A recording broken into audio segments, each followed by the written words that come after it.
Los Angeles, Kangxi Bar.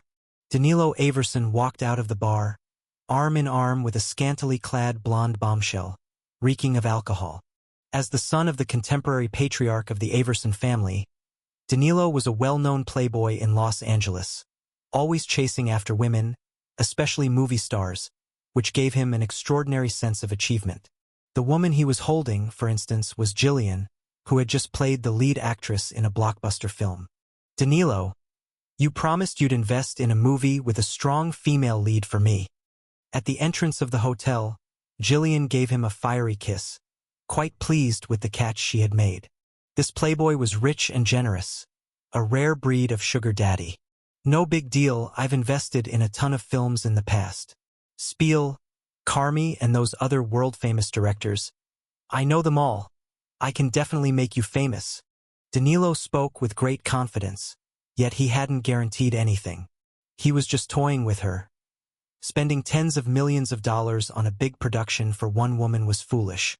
He wasn't stupid enough to treat money like it grew on trees. With the rate he went through girlfriends every half-month, he'd bankrupt the family fortune at this pace. Humph! Danilo, trying to weasel out of it, are you? Jillian was no small-time actress.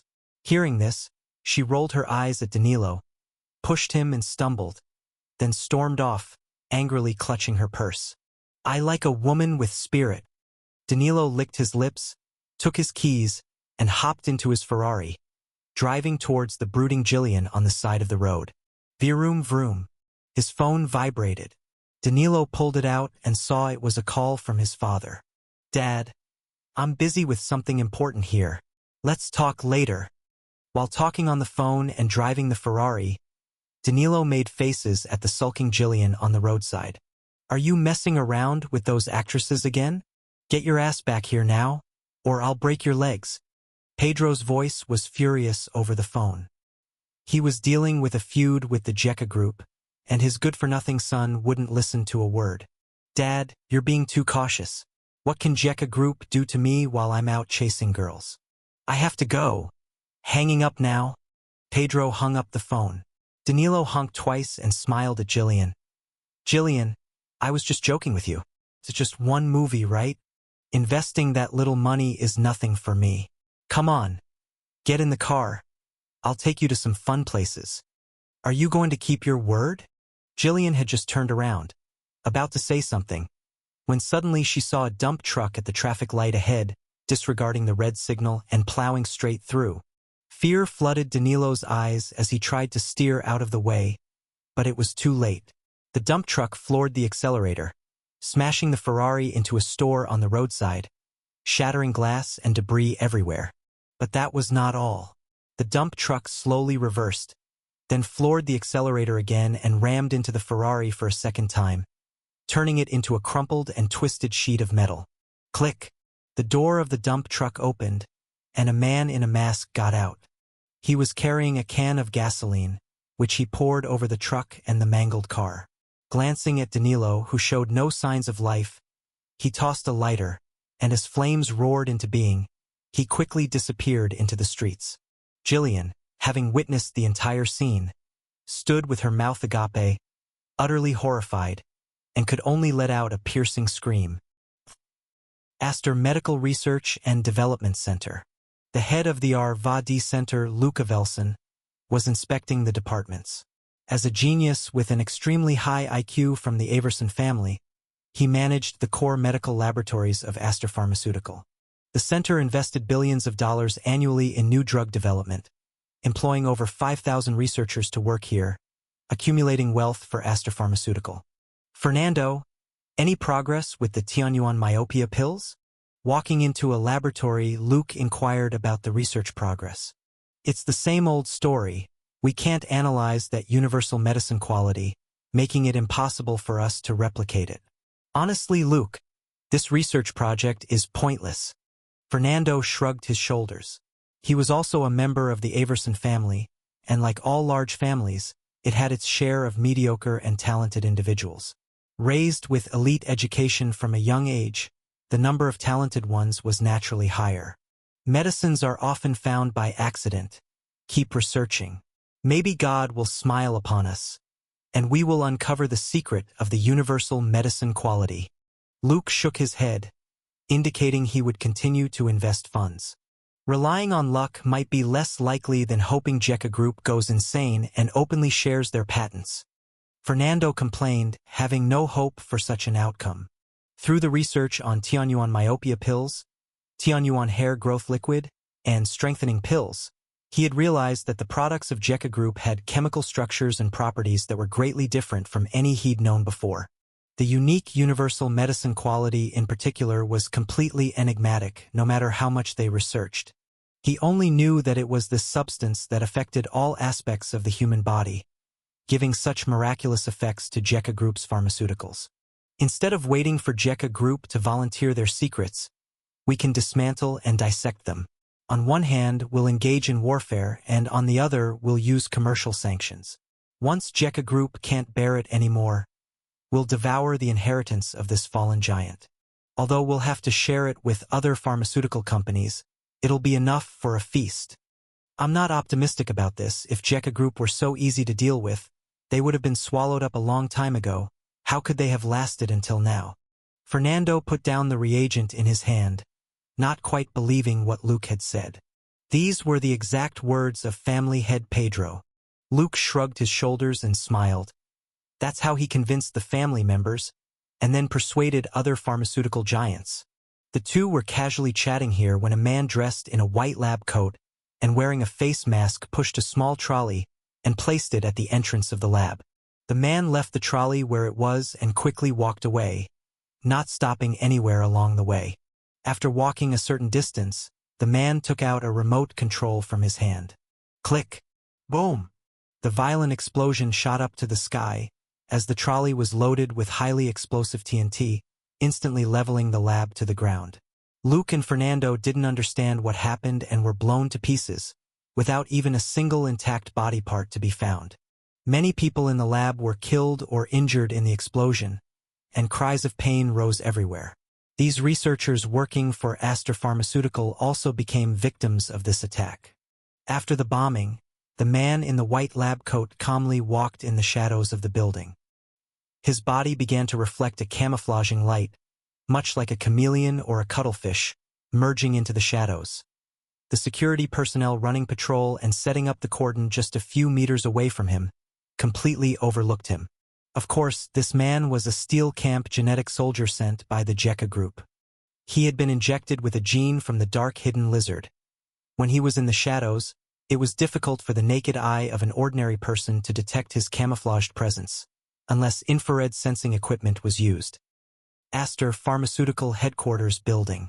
Aster Pharmaceutical, with more than 30,000 employees, was buzzing with activity on a regular day, with over 2,000 people working in the headquarters building. Similarly, many members of the Averson family were working here, managing this transnational pharmaceutical giant. Not far from the Aster Pharmaceutical headquarters building, several cars were parked, their occupants all men with fierce auras and extremely dangerous eyes. Situang held a watch in his hand, rhythmically tapping his fingers on the steering wheel, his eyes constantly scanning the surroundings.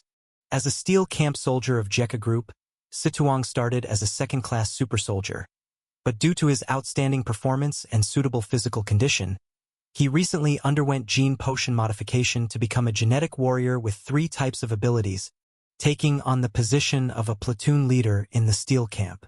Although it was only a platoon leader position, which might not sound high in military rank, the status of a Steel Camp platoon leader was quite intimidating, even more so than that of a brigade commander.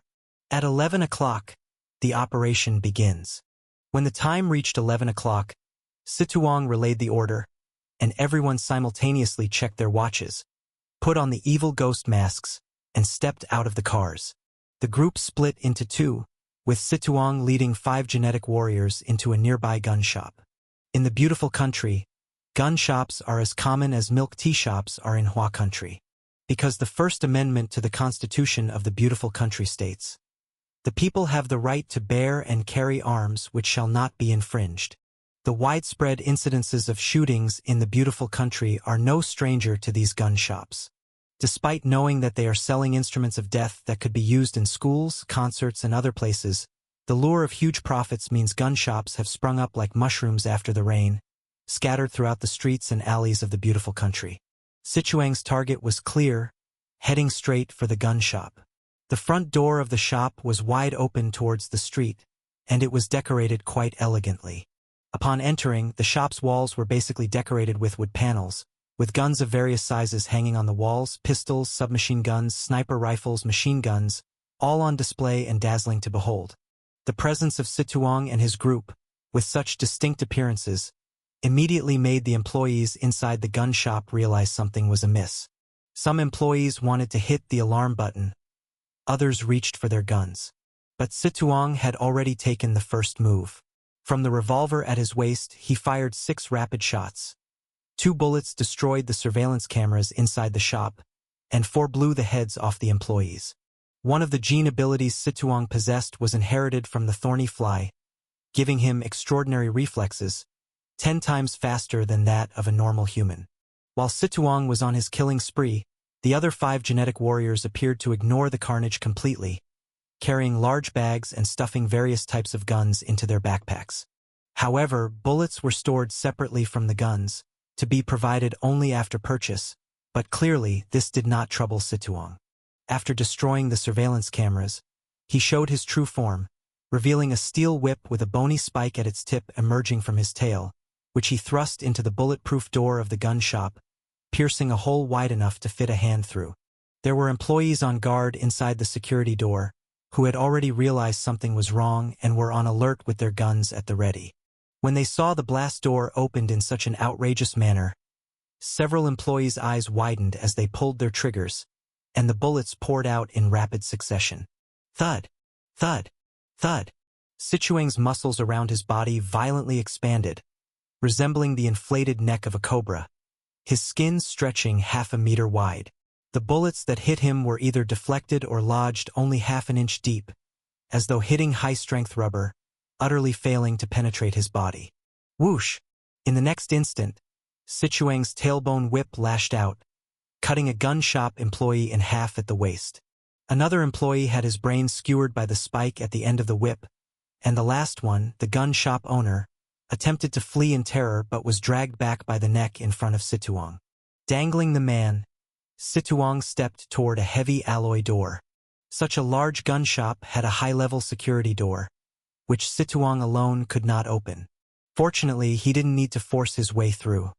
His fingers rapidly entered a sequence of numbers on the keypad, intelligence he had obtained earlier from a genetic warrior. As the code was entered, the gun shop owner, hanging and choking for breath, had his pupils dilate and his finger forcibly pressed by Situang onto the fingerprint sensor. Ding! Passcode accepted. Fingerprint unlocked. Pupil scan successful. The alloy door slowly opened, revealing a room filled with various firearms and, most predominantly, ammunition of all calibers. Click! Situang crushed the neck of the now useless gun shop owner and began leading his genetic warriors in collecting ammunition, filling bags upon bags. The last line of 6 men exited the gun shop, swaggering across the street to the Aster Pharmaceutical headquarters building. Here, several other genetic warriors had already taken care of the security guards, securing their positions in advance. 3 stay on the first floor. The rest follow me as we make our way up. Situang tossed the bags to the genetic warriors in the area, and they quickly armed themselves with the weapons and ammunition they received. Leading the group, Situang started making his way up the stairs toward the upper levels of Aster Pharmaceutical. Security had already alerted the building to a terrorist attack, and the place was in total chaos. And seeing Situang and his group wearing masks and laden with ammunition only escalated the panic. Bang! Situang pulled the trigger at the ceiling and coldly said, "If you don't want to die, get down and face me." Bang! Bang! Bang! Those who did not comply were promptly shot in the head and killed. The survivors huddled together, obediently following orders. Seeing this, Situang pulled out a few photographs, beginning to scan and check the crowd one by one. The other genetic warriors did the same, each holding a photograph in search of their target for the mission. Anders Avassen. Situang spotted a target and bellowed the name. "I'm not him, that's not my name." The man tried to pretend otherwise, but Situong had no interest in explanations. The bullet entered his eye socket and exited through the back of his head. Thus, they continued their ascent, immediately eliminating any target they encountered. Soon, the entire Astor headquarters building was shrouded in bloodshed. Not one of the 40-some members of the Averson family working there escaped. All were systematically exterminated. After completing the deed, Situong led his people away.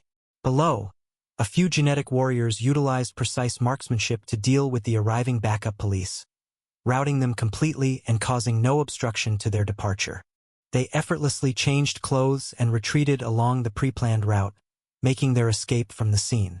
This day, the beautiful country was like a battleground with fires ablaze, as if a series of vicious attacks had occurred one after another, clustering on the same day. In fact, it was not just the beautiful country, but even far away in Europe, Japan, Africa, Australia, and other places, there were also numerous attacks happening.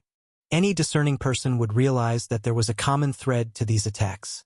Among the casualties, there were always members of the Averson family. With a summary of the investigations into the attacks, the truth quickly came to the surface. Jekka Group, in retaliation for the medical embargo imposed by the Averson family, had launched a bloody purge against all members of the Averson family.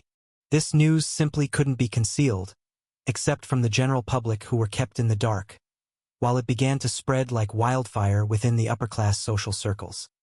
At a Drake family gathering, Claudio Drake spat out his coffee in shock upon hearing the news, exclaiming, "Are you joking? 200 people dead, and the Averson family is nearly annihilated."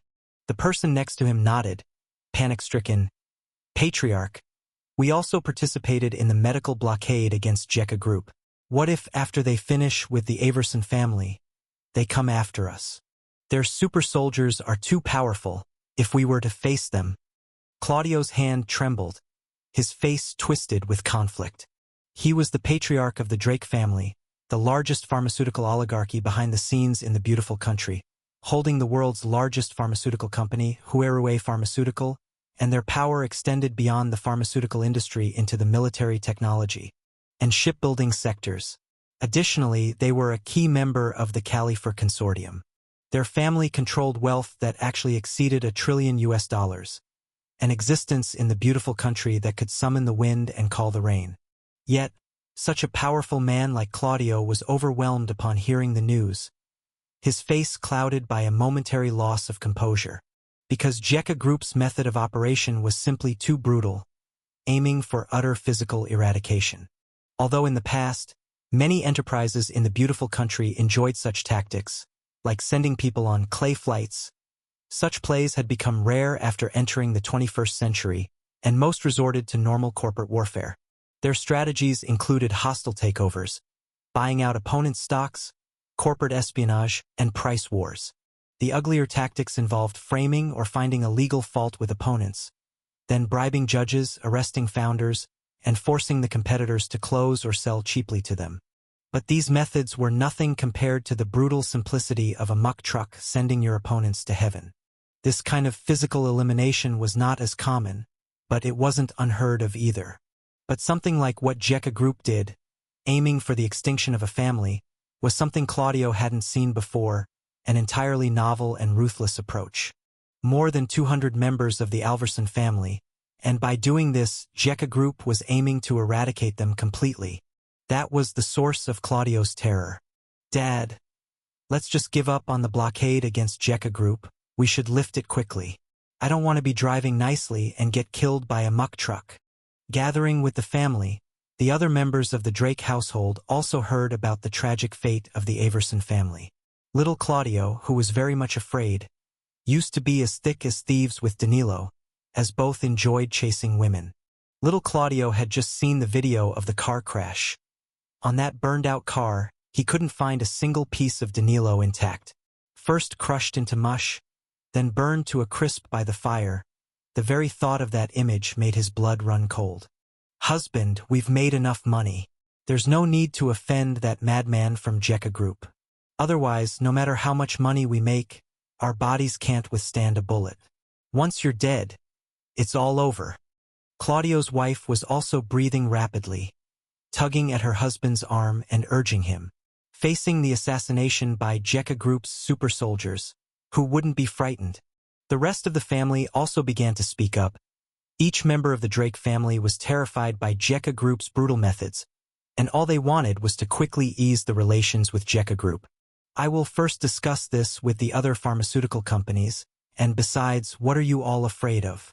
The Averson family still has survivors, at least the patriarch Pedro is alive, and can have children at any time to replenish their numbers, showing that Jekka Group is not as terrifying as we think. While Claudio spoke tough, the profits represented by Jekka Group were just too lucrative. With a 300% profit on the line, capitalism dares to trample all laws. But what Jekka Group represents is much more than a mere 300% profit. Moreover, the Averson family still had survivors, which was not enough to completely dishearten Claudio. Inside a cemetery in the suburbs of New City, the drizzling cold rain fell, landing on the solemn and sorrowful faces of the men and women in line. Pedro gazed at the row of gravestones before him, belonging to his son, wife, uncle, nephews, and others. Out of the more than 200 members of the Averson family, now only about 20 remained after Jekka Group's assassinations. When Pedro first heard the news, his hair turned white overnight. His heart filled with deep regret and an endless hatred for Jekka Group. Jekka Group, I won't rest until I've destroyed you. Pedro clenched his fists tightly. He was now a lone survivor. His 3 sons, 2 daughters, including those born to his mistress, and 2 secret children his wife didn't know about, had died in the attacks that day. Now inside him, there was only a limitless and deep-seated vengeance against Jekka Group. Whimper. One by one, the surviving members of the Averson family stepped forward to offer flowers, their sobs merging into a chorus. Pedro's expression was somber as he surveyed the seemingly desolate cemetery, which in reality was fraught with danger.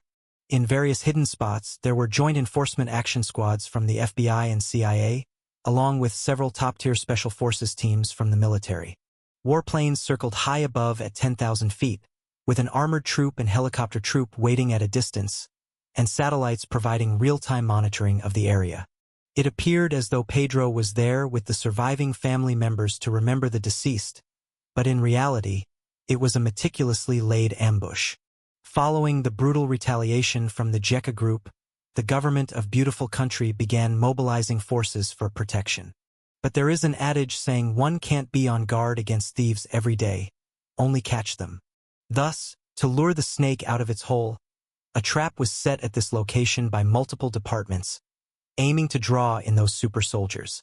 Given the modus operandi of those super soldiers toward the Aversons, they would not miss such an opportunity. Once the super soldiers showed up, they would fall into an inescapable encirclement. Come out! Come out! Isn't your Jekka Group eager to annihilate my Averson family? Here's your chance. Don't waste it. Pedro mutters incessantly. Ever since the death of his family and the near-total annihilation of his kin, his spirit had been greatly shaken. He no longer possessed the bullish attitude from before when he was sanctioning the Jekka Group. Now, filled only with hatred for the Jekka Group and eager for vengeance for the Averson family. That's why he was willingly being bait. Unfortunately, from day to night, there was no movement at all. The Jekka Group seemed to have sensed the ambush and did not willingly jump into the trap. The deputy director of the FBI, Yasmin, stood beside Pedro, helplessly shaking his head and picking up the walkie-talkie. Asked, "How is it, Sid? Any situation over there?" "Boss, all is normal. No suspicious people sighted." The voice came through the walkie-talkie. In addition to soldiers, the defensive positions were equipped with various high-tech surveillance devices to ensure that not even a fly could sneak in to carry out an assassination. "Tell the brothers to get ready to pack up. The Jekka Group is too cunning. Let's head back first." "Yes, I'll have people." The voice in the walkie-talkie suddenly cut off, alarming Dasmin instantly. He turned on the walkie-talkie to full-frequency communication, yelling, "Everyone, be alert. The super soldiers might be here. Prepare to engage the enemy." It was eerily silent over the walkie-talkie, as if no signal had been received at all. Electronic jamming interference or something. Dasmin thought to himself, then heard intense gunfire and combat noises from outside. The noise initially was intense but soon quieted down, becoming eerily silent. What a joke! We have so many elite special forces. Cold sweat rolled off Dasmin's forehead as he realized he had neglected one possibility all along. He had assumed that the Jekka group could only enter through assassination and had never considered that the Jekka group might opt for a direct assault. They are here. Director Dasmin, order your men to act. Let none escape. Pedro became excited and frenetic, seeing the hope of avenging his great enemy. Even if he couldn't shake the foundations of the Jekka group, killing some super soldiers to vent his anger seemed good. Other members of the Averson family also looked on, nervously surveying their surroundings. Despite multiple layers of protection, the shadow of the Jekka group's assassins hung over them, keeping them from any ease. Something doesn't feel right. Dasmin shouted into the walkie-talkie a few times, but still no response at all. Thump! Thump! At that moment, Dasmin heard the sound of bodies hitting the ground. Dressed in Delta forces hiding in the small woods, those soldiers hidden on the trees started falling one after another, with paper figures emerging behind them, stabbing through their hearts and saturating the grass beneath with their blood. Rustle. The grass parted to make a path, and a red-dressed woman walked slowly forward. Nearby, precise high-tech instruments started smoking and burning up, and the overhead satellites were blocked by a cloud. This was the portable array map at work, rendering even all-weather synthetic aperture radar satellites ineffective and only showing unclear images. Accompanied by the appearance of a woman in red, a bizarre, cold, and deathly aura permeated the entire scene, causing the skin of every living person present to crawl. As the woman in red drew closer, it was only then that Dasmin and Pedro could see clearly that the woman was wearing a red wedding dress and a phoenix crown studded with pearls on her head. Her bright eyes exuded a lifeless hue, sending chills down their spines. Bang! Dasmin fired a bullet, which went right through the woman's body. It was then he truly realized that what he had encountered was not a human, but a ghost, which explained why the soldiers set in ambush had died so quickly. Run! Run fast! Damson roared as he turned to run ahead of the others. But before he could complete the action, his body disintegrated like broken building blocks. His head, arms, legs, and various organs broke apart and scattered on the ground. A ghost! A ghost! The family members of the Aversons were petrified with fear, but whether they thought of running or begging for mercy, the next moment their bodies disintegrated into pieces. Only Pedro remained alive, staring blankly at the female ghost in front of him. Fear struck him dumb, his soul nearly fleeing his body. After several seconds, Pedro came back to his senses, his feet unconsciously retreating. We are good people. We have no grudges against you. Why do you kill? Pedro's voice was hoarse, his eyes full of fear and confusion. He had lived so long and belonged to the upper echelon of society that he had no idea that such supernatural phenomena as fierce ghosts existed in the world. Unfortunately, he had encountered one. Didn't you just say you would give me a chance to kill you? Han Ruyan looked at him, her voice emotionless. As for having no grudges, you offended my husband, and naturally, that means deep hatred with me. Your husband, could it be Suye? Pedro's pupils dilated, a terrifying guess surfacing in his mind. Yes, correct. I found all your family members.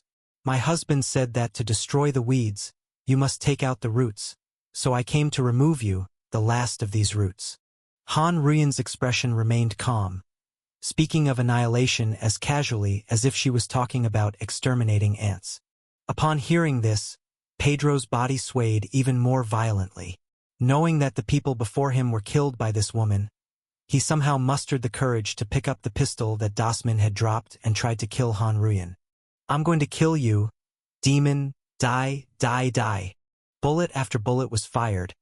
Han Ruyan caught them seemingly effortlessly in her hand, and the next second she opened her palm, letting the bullets drop to the ground. Weapons like these will not kill me. You might try missiles or powerful aerial bombs. Han Ruyin kindly reminded him, her taunting at full force. Being able to control supernatural powers. Is this the greatest secret of your Jekka group? Why possess such powers and yet deal such a cruel hand to us? Pedro looked at Han Ruyin with grinding teeth. If he had known that the Jekka group was so powerful, the Averson family would never have dared to provoke them. My husband said to kill a chicken to warn the monkeys. Your Averson family jumped the highest. You are the chicken. Han Ruyin raised her hand lightly and said, You ask too many questions. I'll send you down early to reunite with your family members. Do you think you've really won? Killing our Averson family will only make my country more determined to eradicate you. Then the missiles and bombs you mentioned will become the weapons that bury you without a trace, and the Jekka group will be completely destroyed. It will be... Pedro's rant abruptly ceased as his body disintegrated into bits of flesh, falling to the grass. The complaints of the weak are always so feeble and powerless. Han Ruyin didn't even glance at the corpse. She turned and walked away slowly, leaving only the drifting papermen to tidy up the traces. When the satellite view cleared, there was no longer a living person at the cemetery. On the very day the last of the Averson family was wiped out, the news swept through the upper echelons of beautiful country like a storm, especially for those multinational pharmaceutical giants closely related to the incident, which convened secret meetings immediately. The shadowy controllers of these pharmaceutical companies discussed through video conference what steps to take next in response to this event. Let's hear it. What do you all think? The strongest of the pharmaceutical companies, controlled by the Drake family of Huerue Pharmaceutical, broke the silence as its patriarch, Claudio Drake, took the lead. How did the Jekka group manage it? To take care of Pedro and the rest under such tight security. A Caucasian male spoke up. He was the chairman of Changxing Pharmaceutical, Walker Yu. Aside from those super soldiers, the Jekka group clearly has some undisclosed technology, such as their advanced electronic shielding ability. They demonstrated it in Jiwei City, blocking the function of drones, and this time the shielding was even more formidable, preventing any message from getting out, and even satellites were jammed by electronic means, according to the CIA's findings. An elderly Caucasian woman from Bayer Pharmaceuticals spoke up. Her name was Margareta Eliachuk, the hidden controller of Bayer. Officially, these pharmaceutical companies had highly dispersed shareholdings, but in reality, many of these shares in the century-old pharmaceutical companies were secretly held by the controlling families. Then, through alliances and cross-shareholdings, they bound and exchanged interests with other conglomerates and families.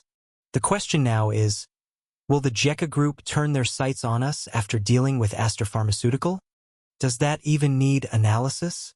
With the Jekka Group's modus operandi, they will surely do so. Well then, are we, so many pharmaceutical companies united, supposed to be frightened and scatter at the mere sight of the opponent? Do you want to keep fighting with the Jekka Group? We sell medicines, not arms, and when it comes to corporate warfare, the other side is out for blood. Aren't you afraid of dying? Humph, if we can get our hands on the universal medicine quality the Jekka Group possesses, a little risk is worth taking. More and more medical conglomerates began joining the discussion during the video conference. Faced with the blunt high-end corporate warfare from the Jekka Group, directly attacking competitors on a physical level, the room split into two factions. One faction wanted to mend relations with the Jekka Group, no longer continuing the feud. The other faction wanted to continue the resistance, willing to risk it all for the vast benefits that the Jekka Group had to offer. Claudio, observing the chaotic scene, rubbed his forehead and smacked the table in slight frustration, saying, "Quiet down, everyone. What's the use of all this squabbling? Let's vote by a show of hands. A left hand for those who want to keep fighting the Jekka Group, and right hand for those against." The clamorous crowd gradually quieted down, facing a decision that could potentially affect the fate of their entire clan. Everyone became more circumspect.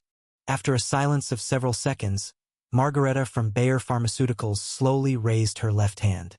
Her face, despite the various treatments, still showed signs of sagging and aging, wore an expression of greed and fervor uncommon to ordinary people.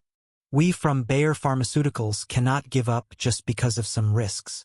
The technologies that JECA Group holds, including Tianyuan hair growth liquid, Tianyuan myopia pills, strengthening pill human body transformation technology, heart parasite planting technology, advanced electronic shielding ability, virtual AI glasses, underground tunnel excavation machines.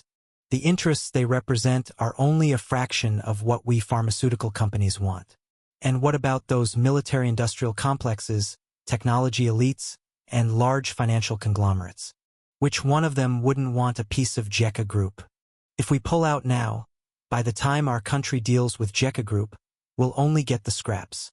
Hearing Margaretta's words, many nodded, beginning to waver. Claudio looked seriously at Margareta and said, "Margareta, you want to find a way to extend your lifespan from the JECA Group, don't you? I've heard that you are very keen on JECA Group's strengthening pill and heart parasite planting technology, having invested billions of US dollars in research. You'll understand when you reach my age. The passing of time and the loss of life makes one truly fear." Margareta did not deny it. She was already in her 80s. No matter how well she took care of herself or how many drugs she took to maintain her health, her bodily functions continued to deteriorate inexorably. Doctors had made it clear that she might only have 3 years left to live, and current scientific advancements and the pace of progress made it nearly impossible to avert death due to age-related decline in bodily functions. It was like a machine that had outlasted its intended lifespan. The natural aging of various components was inevitable, and repair was difficult without a complete overhaul. Margareta wanted to live longer, and now she saw hope in the JECA Group. If she could only unlock the secrets of the strengthening pill and the heart parasite planting technology, perhaps she could enhance her body as a whole and gain a longer life.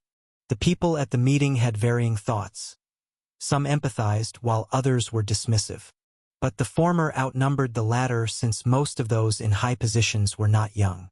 The more power and wealth one had, the more they feared the arrival of death. Because no matter how much wealth and power they amassed, death leaves them with nothing. "I can't understand. I'm afraid if I continue, I don't know if I can secure a longer life. But JECA Group's assassination is very real." Claudio curled his lips. He wasn't old, just over 40.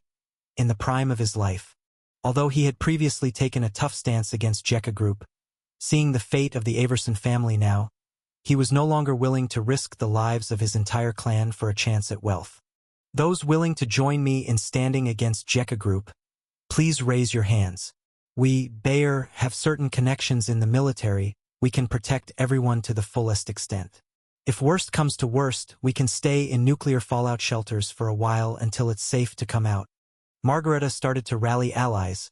Relying on Bayer Pharmaceuticals alone was too weak. She needed to share the risk.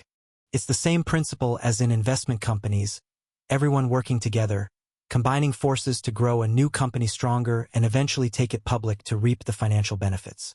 Just one person investing is basically not enough to take a company public. Only by uniting could they confront JECA Company, and by bringing down JECA Company, they could feed on the nutrients from the fall of this giant tree, JECA Group. Many people's eyes grew brighter at the scene, but just as everyone was about to make their choices, suddenly, out of the 9 participants in the video conference, 8 simultaneously widened their eyes. Because in the video conference behind Margareta came a group of figures wearing evil ghost masks. Margareta didn't notice the strange looks in everyone's eyes and continued to seduce the others. The military has already decided to launch a military operation against JECA Group soon. They've armed the Chan Country Government Army and Japanese soldiers. Choosing sides now is very important. It will determine how much benefit we can reap in the future. Margareta spoke, and no one responded for a long time. Seeing the weird looks in people's eyes in the video, frequently glancing behind her, she even called for bodyguards. "What's wrong with you?" Margareta was puzzled. Her eloquence was supposed to be quite good. "Margareta, look behind you." Claudio, after having dozens of bodyguards protect him, kindly reminded Margareta. Upon hearing this, Margareta instinctively looked behind her. But that glance almost frightened her to death on the spot. Behind her, her family members, assistant secretaries, and bodyguards were all lying in pools of blood, and a group of figures in long coats, wearing evil ghost masks, with fierce, bloodthirsty eyes, were silently watching her speech. You are. Margareta, extremely intelligent, had already guessed the truth, but the fear in her heart made her reluctant to believe it. Jekka Group, Steel Camp 1st Company 2nd Platoon soldiers, ordered to take your life. A genetic warrior raised a Gatling gun, its 6 barrels slowly beginning to preheat and rotate. No, why me? Why choose me out of so many people? Margareta's eyes, filled with fear, almost spilled out of the screen. In that moment, she lost her earlier eloquence, leaving only fear of death and regret. You wouldn't forget what you've done, would you? $3 million for each super soldier corps. You found a lucrative business for the military of the beautiful country, collecting many of our super soldier bodies from the battlefield for research. Why do you think we want to kill you? A sneer.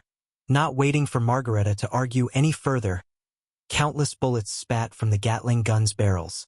The terrifying rate of thousands of rounds per minute shredded her upper body into pieces, splattering the room everywhere.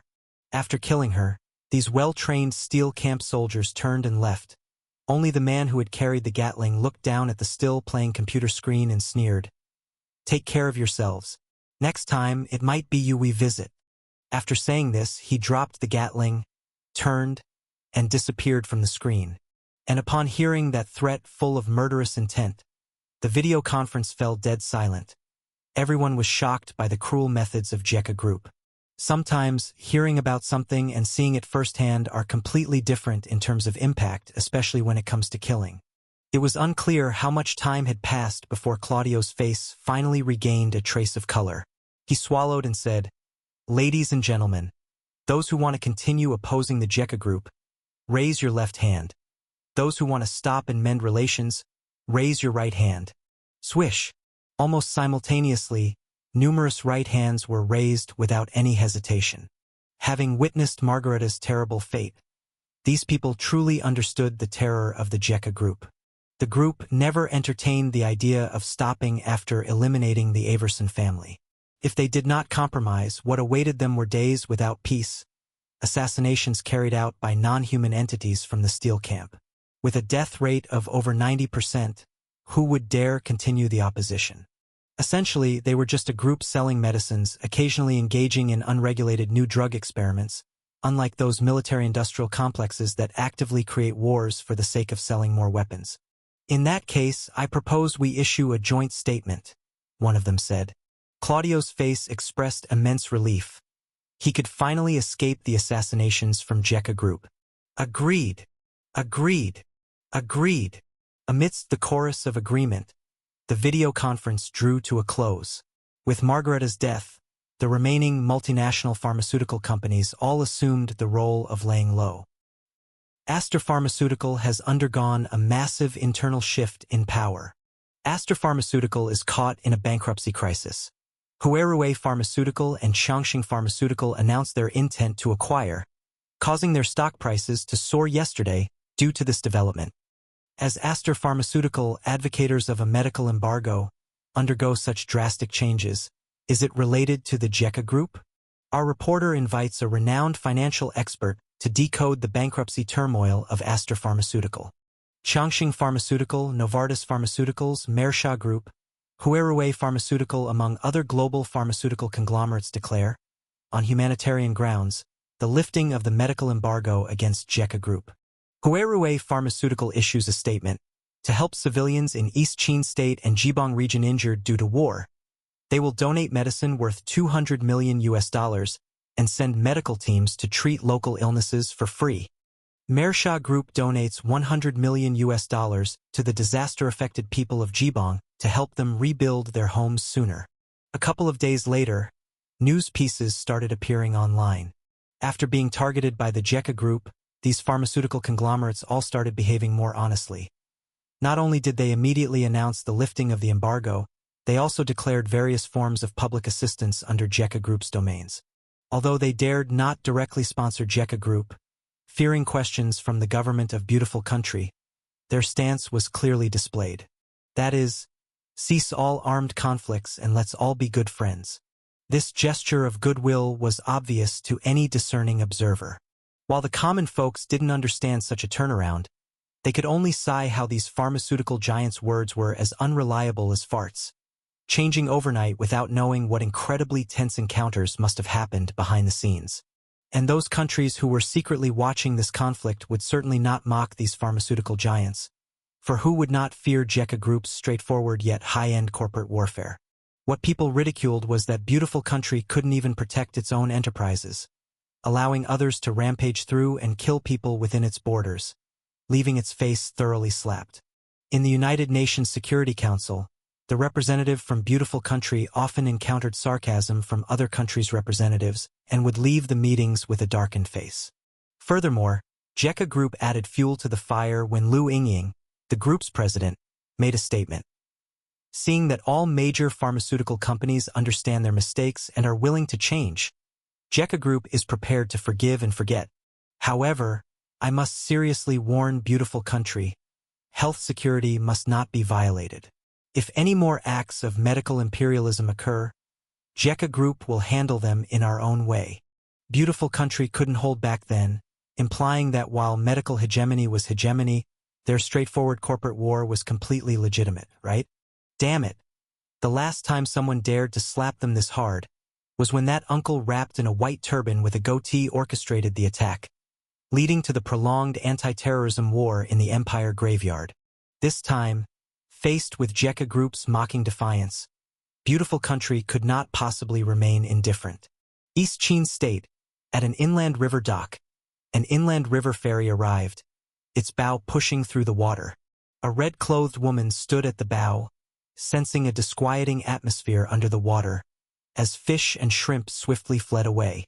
"We've arrived at the shore," the captain yelled out, and the ferry slowly docked at the pier. Thunk, thunk, thunk. No sooner had the gangplank been laid down than a group of men, exuding ferocity, walked out of the cabin. They were none other than Steel Camp, just returned from a mission in the beautiful country. "Miss Han, after you." Miao Luan stepped forward and spoke with utmost respect. Initially, faced with the trap set by Pedro and his men and determined to complete the mission, he was prepared to charge through at the risk of casualties. However, after receiving a call from General Su, he abandoned that idea. Instead, it was the woman before him who single-handedly dealt with Pedro and his gang, emerging unscathed. As you can imagine, Miao Luan was astounded when he received this news. In Miao Luan's opinion, Han Rian must be an even more powerful genetic warrior, possibly possessing over a dozen different abilities, to exude such a terrifying aura. Such thoughts were normal. After all, on Blue Star, the only known non-human entities were the super soldiers and genetic warriors, both of which were developed under the JECA Group. That Han Rian was a stronger genetic warrior was the limit of Miao Luan's imagination. No matter what, he couldn't stretch his thoughts to the possibility of her being a fierce ghost. Han Rian didn't speak, but walked with graceful steps onto the dock and then locked eyes with a tall, upright man. "Welcome back victorious." Su Jie personally came to greet them, with a military band playing rousing music behind him. General Su, Steel Camp's 1st and 2nd platoons, have successfully completed their mission, annihilating all 226 members of the Averson family. Leading the Steel Camp with quick strides, Miao Luan snapped to attention and saluted crisply. "You've worked hard. Come back to the barracks with me first. I have some new equipment for you to try out to see if it's suitable." Su Jie patted the shoulders of the Steel Camp genetic warriors one by one and took photos with them for remembrance. The genetic warriors were thrilled. Su Jie was their idol, and their own lives had been completely transformed by him.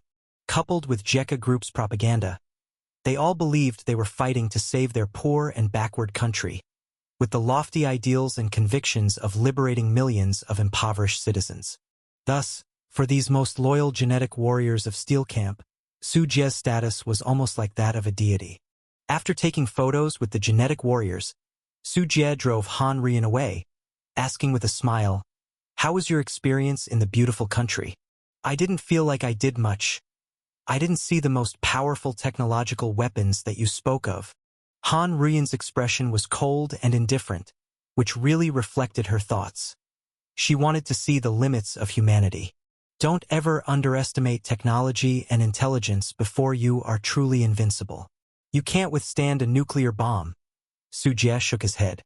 His identity as a cultivator, if exposed to the humans of the Blue Star world, would inevitably be targeted by the entire world. Not to mention the secret realm, even the Taoist platform realm couldn't withstand a nuclear bomb, and with strategic missiles that travel at tens of times the speed of sound, Su Jie certainly didn't want to fall into an unexpected disaster. Blue Star currently has more than 10,000 nuclear bombs, and for a major country, making nuclear bombs is not very difficult, with the capability to produce them rapidly at any time. Nuclear war, using nuclear bombs to bombard cultivators, or even employing nuclear saturation bombing, would be an incredibly terrifying affair. And in a full-scale war, who knows what kinds of weapons specifically designed to target them would be developed. In just a few short years during World War II, humanity's military weapons evolved rapidly, with new weapons being developed to adapt to the battlefield, showing the terrifying potential of humans. I will listen to you. Han Ruyin did not argue, signifying that she would heed her husband in all things. We'll be free to roam once we're stronger. Su Jie took Han Ruyin's hand. Her strength, relative to the Tianyuan world, was greatly weakened in the non-spiritual energy environment of Blue Star. She could easily defeat regular military forces, but various high-energy thermal weapons could still harm her, let alone stand equal before a nuclear bomb. As they chatted casually, the convoy made its way to the East Chin Steel Camp training site, a special training base located inside a hollowed-out mountain. Bring out the new equipment, Su Jie shouted, and the logistics soldiers quickly sprang into action, bringing out the equipment one by one from the logistics vehicles. The first thing that caught the eye was a series of black garments, resembling windproof and warm jackets. Put on these clothes and show your full might to see how they work. Su Jie pointed to Miao Luan, and soon, the newly dressed Miao Luan stood before him. As Miao Luan growled lowly, his body began to swell, his height increasing to over 2 meters, with his leg muscles becoming the most developed, and elongated spiky horns sprouting from his head. Before, Miao Luan's clothes would have ripped apart, leaving ragged strips hanging on his body. But now, as he revealed the full-strength form of a genetic warrior, the clothes seemed to stretch like elastic stockings, expanding and contracting in sync without feeling constrictive, still fitting properly on his body. Su Jie brought a torch, lit it, and held it against the fabric of the clothes. The flames scorched against the material, yet it showed no signs of melting from the heat. Miao Luan looked on in surprise, aware that modern firefighter protective gear could withstand several hundred degrees of high temperature without damage. But the human body couldn't cope. The external heat transferred to the body through convection, radiation, and conduction would cause harm. Even if the fire suit remained intact, the person inside could still be cooked to death. However, the physique of the genetic warriors, regarding their tolerance to extreme environments, was much higher than that of ordinary people. When the flames blazed, it took a while before Miao Luan felt his skin getting hot and instinctively began to pull his hand back. But this was enough to astonish Miao Luan. This thin clothing offered fire resistance comparable to the professional fireproof and heat-insulating suits worn by firefighters. Yet, the firefighters' gear was heavy and bulky, whereas this piece of clothing was incredibly light and thin, beyond compare. Su Jie had someone bring a thermal imaging detector, and as the device scanned, despite the large heat source of the human body, the device couldn't detect any temperature difference between the body and the surrounding environment. This type of clothing is called Tianyuan protective clothing, available in 3 grades. The one you're wearing is the highest quality, capable of being fireproof and waterproof, absorbing sweat, preserving warmth, and immune to thermal imaging reconnaissance. Su Jie began to introduce the clothing, which was actually inspired by the magic robes worn by righteous disciples during the sect wars. Because the Gu Masters of Ghost Ridge Palace had a significant advantage in insect control reconnaissance, the righteous sects specially refined these magic robes that could suppress the cultivator's aura, camouflage it as flora to avoid detection by insects' olfactory and thermal senses and biological radars, and even actively release special pheromones to blur the insect's senses, causing them to misjudge. Having killed many righteous disciples in the sect wars, these robes were common loot for Su Jie. He handed them over to the refining hall, where they were disassembled, reprocessed, and redesigned according to Su Jie's specifications. This new style of Tianyuan protective clothing did not need that many features, and since genetic warriors lacked spiritual power, they could not utilize it well. More importantly, they were cheaper. Su Jie did not have the vast wealth of the righteous sects to supply every soldier.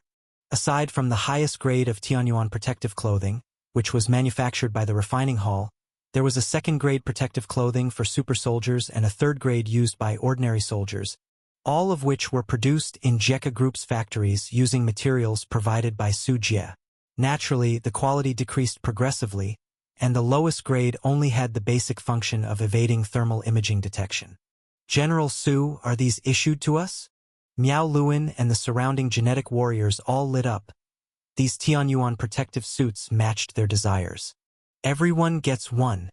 Su Jie smiled and nodded, then began to introduce other new equipment. This is called an eye worm. You can think of it as a personal drone that accompanies you, but it is a biological type. Su Jie picked up a small fleshy worm about the size of a palm which resembled a common beetle, with 6 pairs of thin, wing-like appendages and 4 large compound eyes. Stretch out your hand.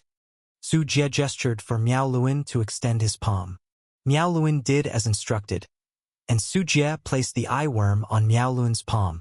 A needle-like tube, similar to that of a mosquito, pierced into the crevices of Miao Luan's skin. Through the semi-transparent tube, it was possible to see blood being drawn. Miao Luan watched curiously, making no move to stop it. As the eye worm absorbed enough blood, its entire body glowed blood red, appearing like a vivid, translucent, red amber. Buzz, buzz. The eye worm took off from Miao Luan's palm, and simultaneously, a strange sensation rose within Miao Luan. Try directing it. Su Jie patted Miao Luan's shoulder, pointing to the eye worm that continued to climb higher. Miao Luan blinked, and the next moment, following that curious connection, he suddenly felt his view changing. His perspective was elevating, transforming into a bird's-eye view of the ground, as if he was flying in the sky. This was the eye worm's viewpoint. His vision was partially merged with the eye worm's, enabling him to conduct reconnaissance through the ultra-wide-angle view of its compound eyes. Moreover, the eye worm could move according to his will, whether it was low-altitude flight, high-altitude hovering, or adjusting the observational angle, both zooming in and out. It actually overlaps with the perspective of the insect. Miao Luan's mouth dropped open in shock. He had never seen such exaggerated biotechnology. Humans can control the movement of a mouse on a screen using brainwaves, which is already considered extremely advanced technology. However, the technology owned by Jekka Group allowed for remote insect control through thoughts and sensory links with the insects. This unimaginable biotechnology had surpassed Miao Luan's understanding. He had no idea how it was achieved through scientific technology. These eye worms can be controlled by you within a flying radius of 3 kilometers, and can fly up to 1,000 meters high. Using their unique insect compound eyes, they can observe distant enemy movements, compensating for the deficiencies in your reconnaissance abilities when you operate alone. Su Jie slowly employed. After his advancement to the secret realm, he had the ability to use spirit stones to modify poisonous insects, like the thousand-hand centipede, whose giant mandibles were a result of such modifications. Similarly, the insects of the blue star could be modified. Su Jie chose a type of compound-eyed insect from Southeast Asia and, after numerous biological modification attempts and multiple failures, he finally cultivated the eye worm, a mature surveillance insect species excelling in clarity of reconnaissance, flight speed, altitude, and range of vision. Moreover, these eye worms were not picky eaters and easy to sustain. They required only some spirit stone fragments and host blood to maintain productivity. Fed once, they could stay active for half a month with an extremely long standby time.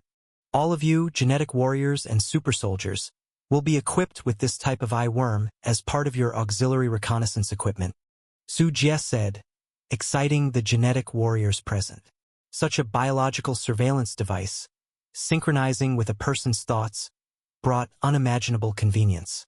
Drone surveillance still required human control, then information transmission via radio waves, and verbal relay from others, which definitely did not provide as high a level of awareness as seeing with one's own eyes. Moreover, the clarity and range of the eyeworm surveillance were beyond what many small drones could achieve. Finally, let's look at this piece of equipment, which I have named the Z-Type 1 Auxiliary Biological Armor, bulletproof, shock-resistant, and gas-proof.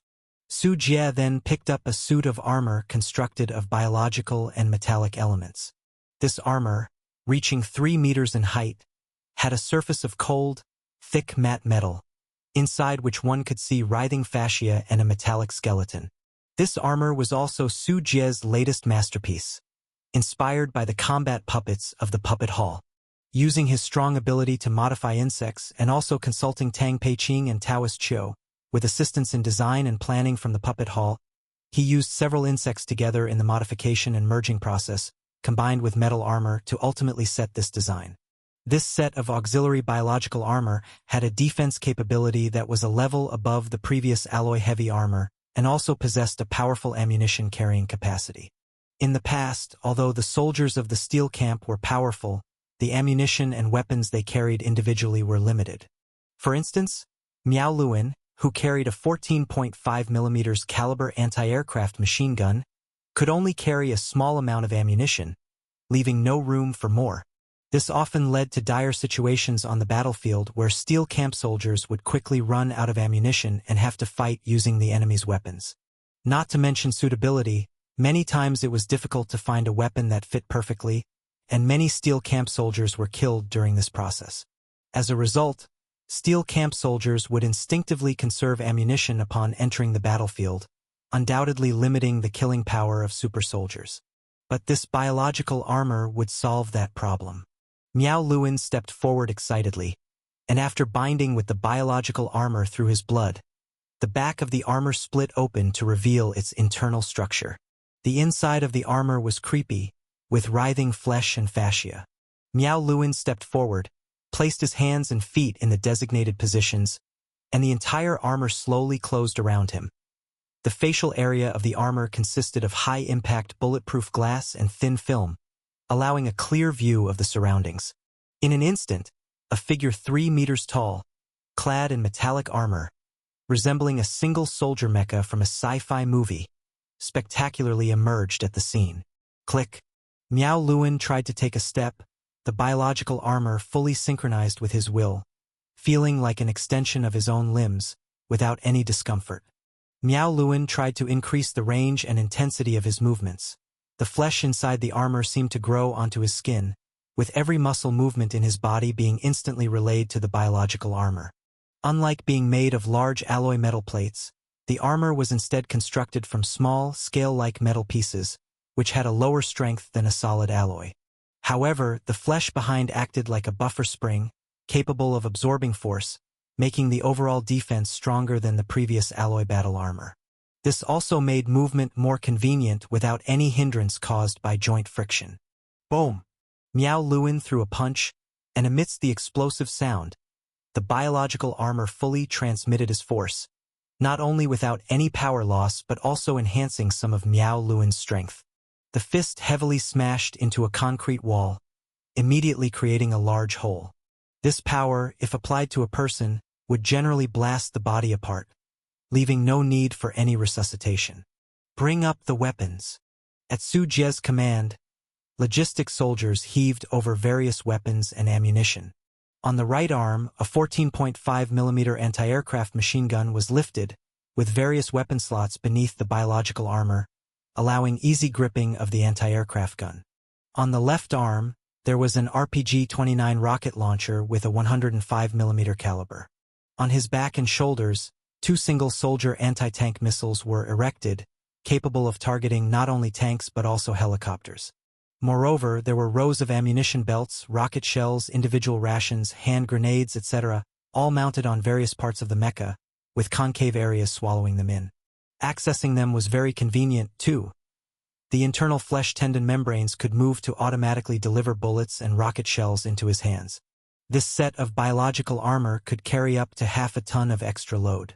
Just the 200 grams per round of 14.5 mm machine gun bullets, this biological armor carried 2,000 of them, amounting to 400 kilograms, along with 15 rockets, plus the tens of kilograms heavy anti-aircraft gun and single-soldier anti-tank missiles, made Miao Luan look visibly bulkier.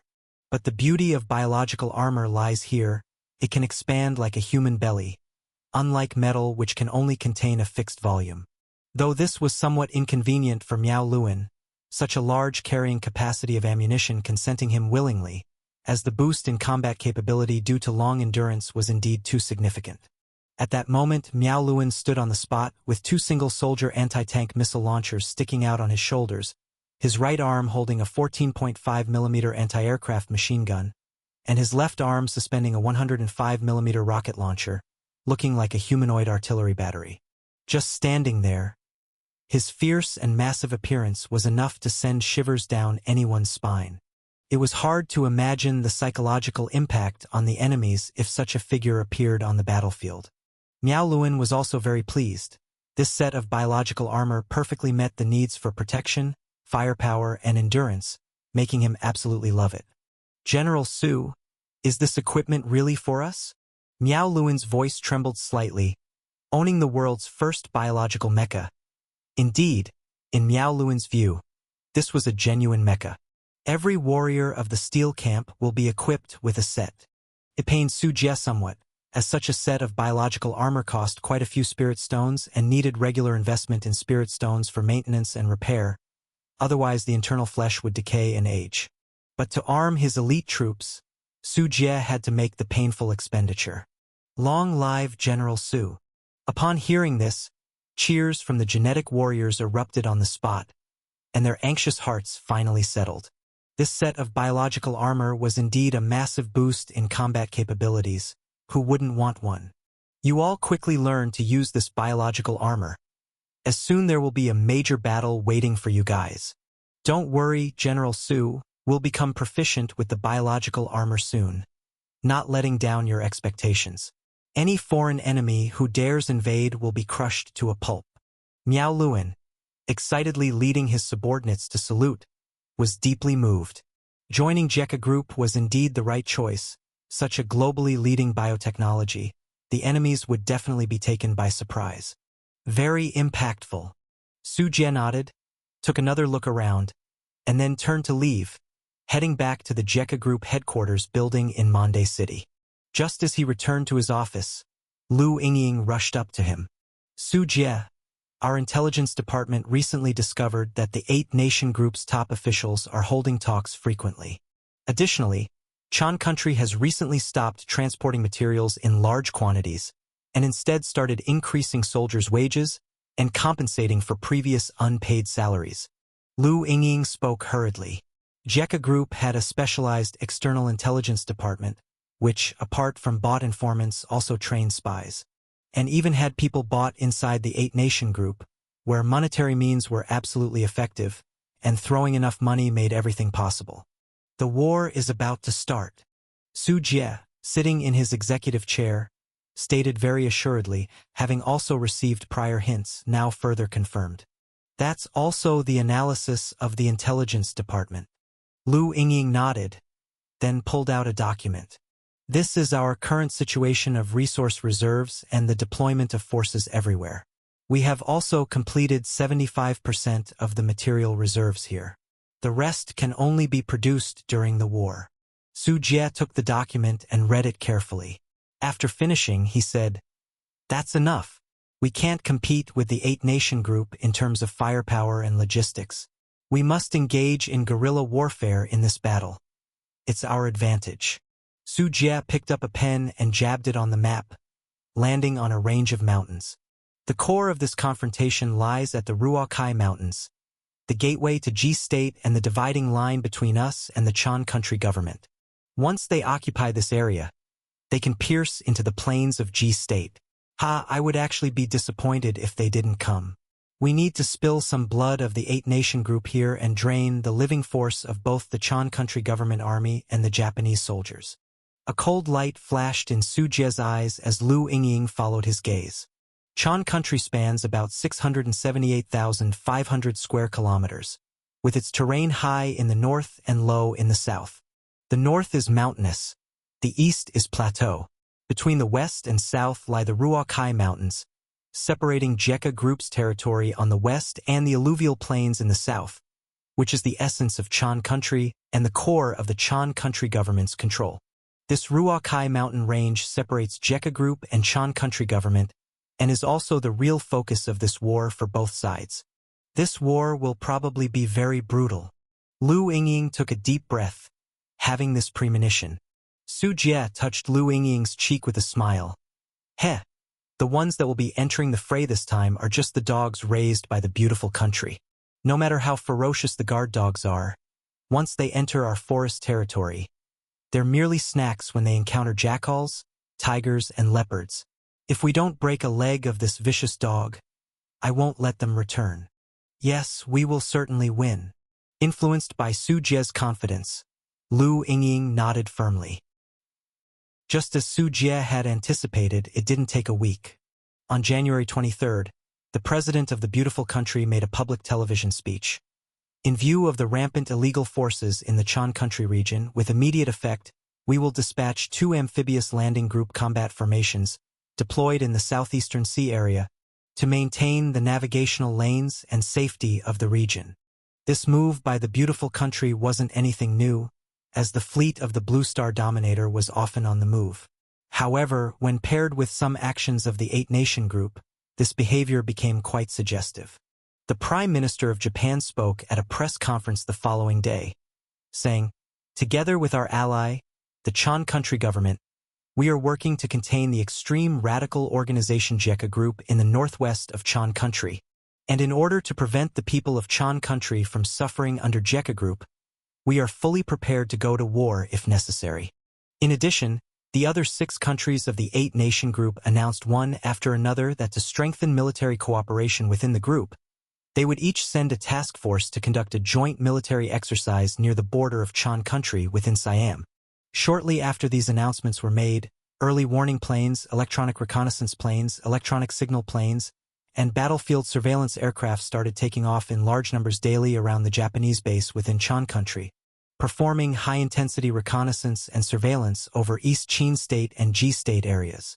Also, over 100 fighter jets were deployed to the prime area of southern Chan country, patrolling the edge of the war zone with live ammunition every day. At the same time, in terms of public opinion, the 8-nation group also began to exert their influence. The European and American media, which hold the words of the mainstream world, repeatedly accused Jekka Group, slinging mud at them, listing 10 heinous crimes of Jekka Group: human biochemical experiments, oppression of freedom, wartime atrocities, economic dictatorship. The people of East Chin State and Ji State are suffocating under the occupation of Jekka Group. This region is becoming Blue Star's largest concentration camp, a demon cave that acts in the name of a company but actually commits devilish acts. The children of East Chin State cry, the girls of Ji State weep. This place needs to be redeemed with freedom and democracy. The oppression and blockade by Jekka Group in their territories have led to an extremely severe humanitarian crisis. It is necessary to disband Jekka Group.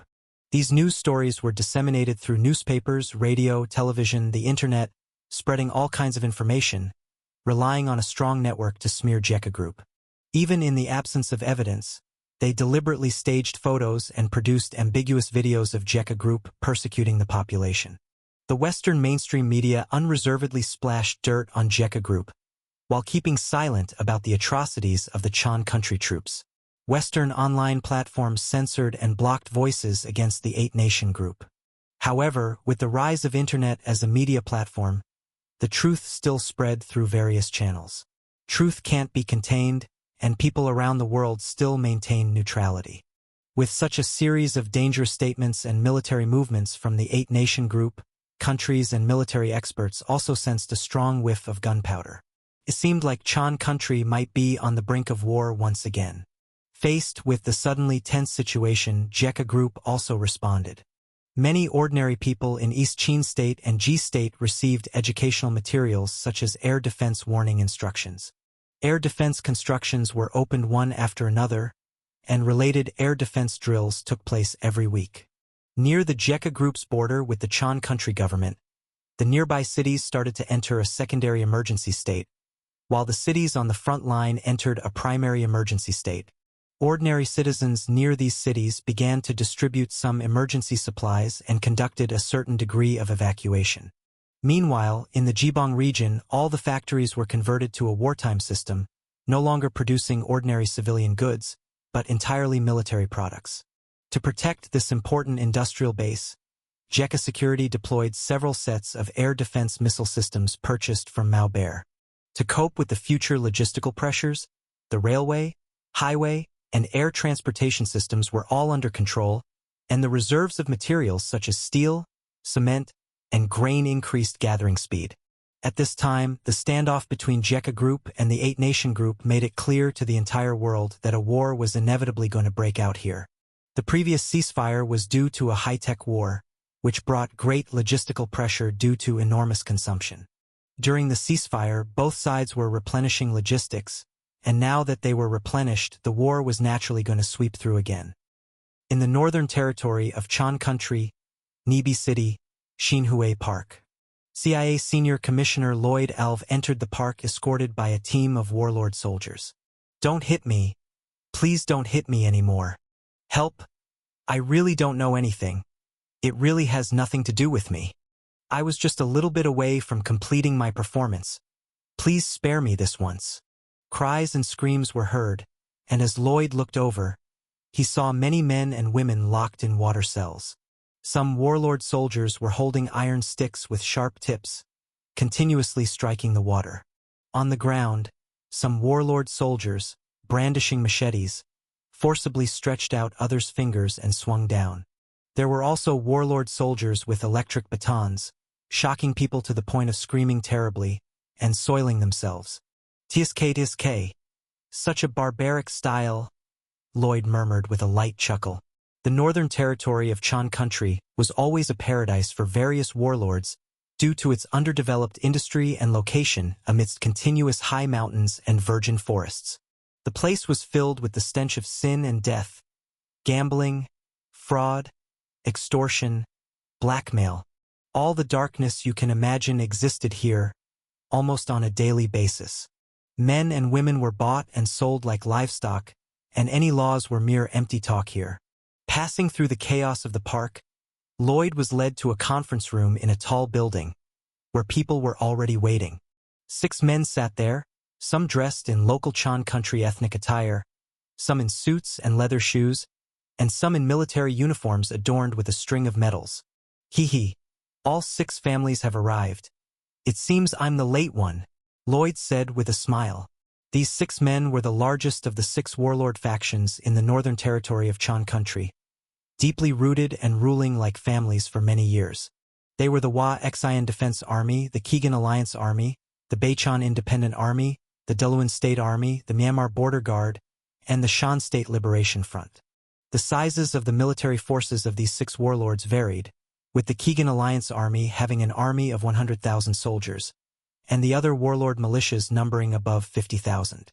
Of course, if you remove the fluff, that number should be about half, because these warlords often included military dependents, patrol militias, and even police in their count, making the actual number very questionable. "Lloyd, if you want us to help you fight against JECA Group, you must agree to our conditions.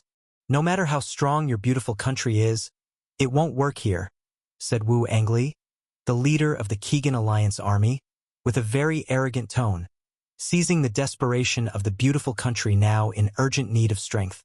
Lloyd looked at the group of warlords, dragged a chair over with a plop, sat down, and with his legs crossed, said, "The terms, we can agree to them, but you'll have to commit more than half of your troops, and don't try to fob me off with those policemen and militiamen. I want those soldiers who can fight." Upon hearing this, a flicker of joy passed across Wu Angli's face. They had demanded from the beautiful country an aid of a total $100 billion, also requesting a share in the division of the territories ruled by JECA Group in East Chin State and G State, and demanded the Chan Country government to no longer attack them. With such a list of conditions, the warlords themselves thought the CIA would not agree, but they hadn't expected things to be done so easily. The only issue was the number of troops they needed to deploy, which gave Wu Angli and the other warlords headaches. After all, the combat effectiveness of the Jekka group was well known. They had initially thought of deploying just enough force to crudely hold off some of Jekka group's troops. Gentlemen, this is your only chance. Miss this one and next time, don't even think about gaining territory or money. Once the Jekka group is free to act, do you think you will continue to live peacefully? You all know what kind of methods the Jekka group employs.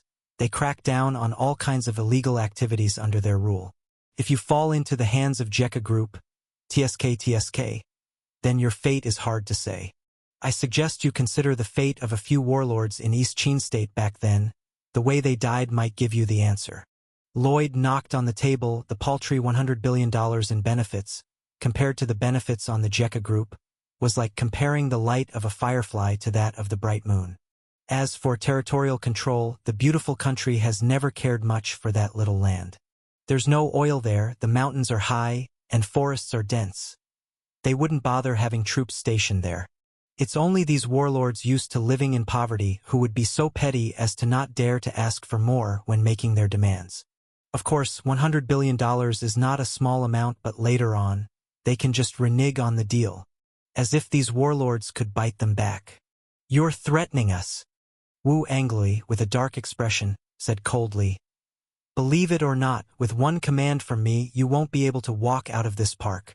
Behind me stands the world's leading superpower, with 11 aircraft carrier battle groups and military bases spread across the globe. Lloyd smiled slightly, and though he didn't raise his voice in anger or curse, this dismissive attitude only made him appear more arrogant and complacent. Wu Angli remained silent. He was no Jekka group, daring to confront the foremost power, Blue Star. If you want us to deploy troops as you request, we have 2 more conditions. Wu Angli whispered with a few other warlords for a while before he spoke again. The first condition is that we need you to guarantee our ability to immigrate to the beautiful country in the future, ensuring the safety of our lives and property. Of course, that's no problem. The beautiful country has always welcomed talents from all over the world to settle. Lloyd agreed without a second thought, knowing the others were looking for a way out. The second condition is we need the United States to help us establish our own nation, and we want independence in the northern territory of Chan country. Wu Angli proposed a bold and crazy plan, while the other warlords' eyes shone brightly, evidently having prearranged this move for today. Lloyd frowned slightly and, puzzled, asked, "Establish a nation? What do you want with that?" "Only as a nation can we protect our business." Wu Angli didn't make it too clear, but Lloyd understood upon hearing this. They wanted to grow and strengthen the business in their region. A regional warlord compared to a nation are very different things in the international community. I can guarantee you that the beautiful country will support you at that time.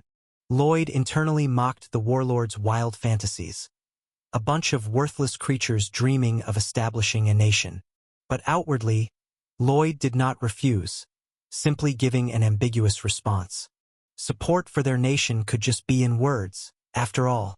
It doesn't matter if it does not cost him any money or effort. These are not Utai people. In any case, I've given my verbal support. Whether your nation-building succeeds is your own affair. I need the beautiful country and its allies to vote in favor of our nation-building at the United Nations Security Council. Wu Angli raised his voice, picking up on Lloyd's non-committal attitude. Can do, but that will have to wait until you have destroyed the Jekka group. We promise to cast our vote for you. Lloyd actually had no authority to decide this matter, but that didn't stop him from making empty promises for the time being. Wu Angli also knew the beautiful country was unreliable, but he had approached the situation with a mentality of no harm trying. If it worked out, great. If not, he had nothing to lose. Then, here's to a pleasant cooperation. Wu Angli and Lloyd shook hands, reaching an agreement. When do you need our troops to start out? Wait until we draw their attention and lure out most of Jekka Group soldiers to G-State. Then you can depart from the Northern Territory, hit Jekka Group from behind, invade East Chin State from north to south, and strike directly at the heart of Jekka Group's headquarters. Lloyd took out a satellite phone, pointed to his ear and said, "I will stay in contact with you on my end. Ready your soldiers at any moment." "Are you sure you can do it?" The Jekka group is not easy to deal with. Wu Angli muttered, recalling the last attempt by the so-called Eight-Nation Group, which had embarrassingly lost the rich G-State. Lloyd, showing great confidence, said, "This time it's different from the past. You will see our strength." Japan. A secret, special session of Congress was convened without publicity. Hundreds of senators and members of the House of Representatives attended, each solemnly dressed in formal attire, looking towards the stage where the Prime Minister of Japan, Tsuneshima Shuchi, stood. The day before yesterday, our Eight-Nation Group made the latest decision to initiate a new round of military strikes against the Jekka Group. Our Japanese forces, together with the Chan country government, will attack and eliminate the Jekka Group, this cancerous tumor. Tsuneshima Shuchi's voice was calm as he spoke about this conclusion that everyone had already guessed. "Prime Minister, are we ready? The Jekka Group is not easy to deal with. If we suffer losses in Chan country, the opposition voices within our own nation will be great." A parliamentarian stood up to raise the question. "Prime Minister, we haven't seen the benefits promised by the beautiful country yet. If we continue to intervene eagerly, I'm afraid it might not be very good. The Chan ancient government army is no match. We Japanese have merely 20,000 soldiers, while it is said that the Jekka Group has expanded its troop numbers to several 100,000, and there are even super soldiers among them. The risks of this battle are enormous." The voices of opposition were many. Japan had been at peace for a long time and had not fought a war since World War II. The last time they acted, they were taught a harsh lesson by the Jekka Group.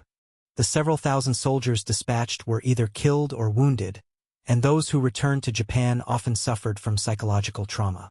The beautiful country has already confirmed the timing, and within 3 years, we will sign a historic agreement to conduct the largest ever upgrade and unbundling of the security treaty. Once the Jekka Group is dealt with, our self-defense team will become the self-defense army, and at that time we will rebuild our national defense, opening a new chapter for Japan to become a normal nation. Upon hearing those words, the room fell silent for a moment before those who had previously opposed suddenly changed their tune, their eyes glowing with feverish excitement. Japan has always strived to become a normal nation. As the world's fourth-largest economy, they have long borne the shame of being branded a defeated nation with only a self-defense team. This is an enduring pain in the hearts of all Japanese people. Now seeing hope, they were like dogs seeing a bone. Even if their leash was held by their master, they were still willing to lunge fiercely, eager to tackle problems for their master in order to receive the reward of a bone. Especially since this bone was meaty, involving a share in the spoils after the downfall of the Jekka Group, it was even more tantalizing. Tsuneshima Shuchi watched the scene unfold with satisfaction, aware of Japan's interests. Standing with the beautiful country was to protect Japan's own interests, and only in this way could they restore the mighty Japan and become a country that the world admires. Now, those in favor of dispatching troops, raise your hands. As Tsuneshima Shuchi's words ended, arms were raised one after another. 423 in favor, 12 against. I hereby declare that effective immediately, we will deploy troops to eradicate the dangerous radical organization, the Jekka Group. After the decision was announced, all the parliamentarians stood up and applauded fervently, the sound of clapping thunderous in the room. January 27th. When the time came to this day, at the Exinen airport in Chan country where the Japanese aviation mixed group was stationed, thousands of group members faced loudspeakers that were hung all around, as a voice relayed over them.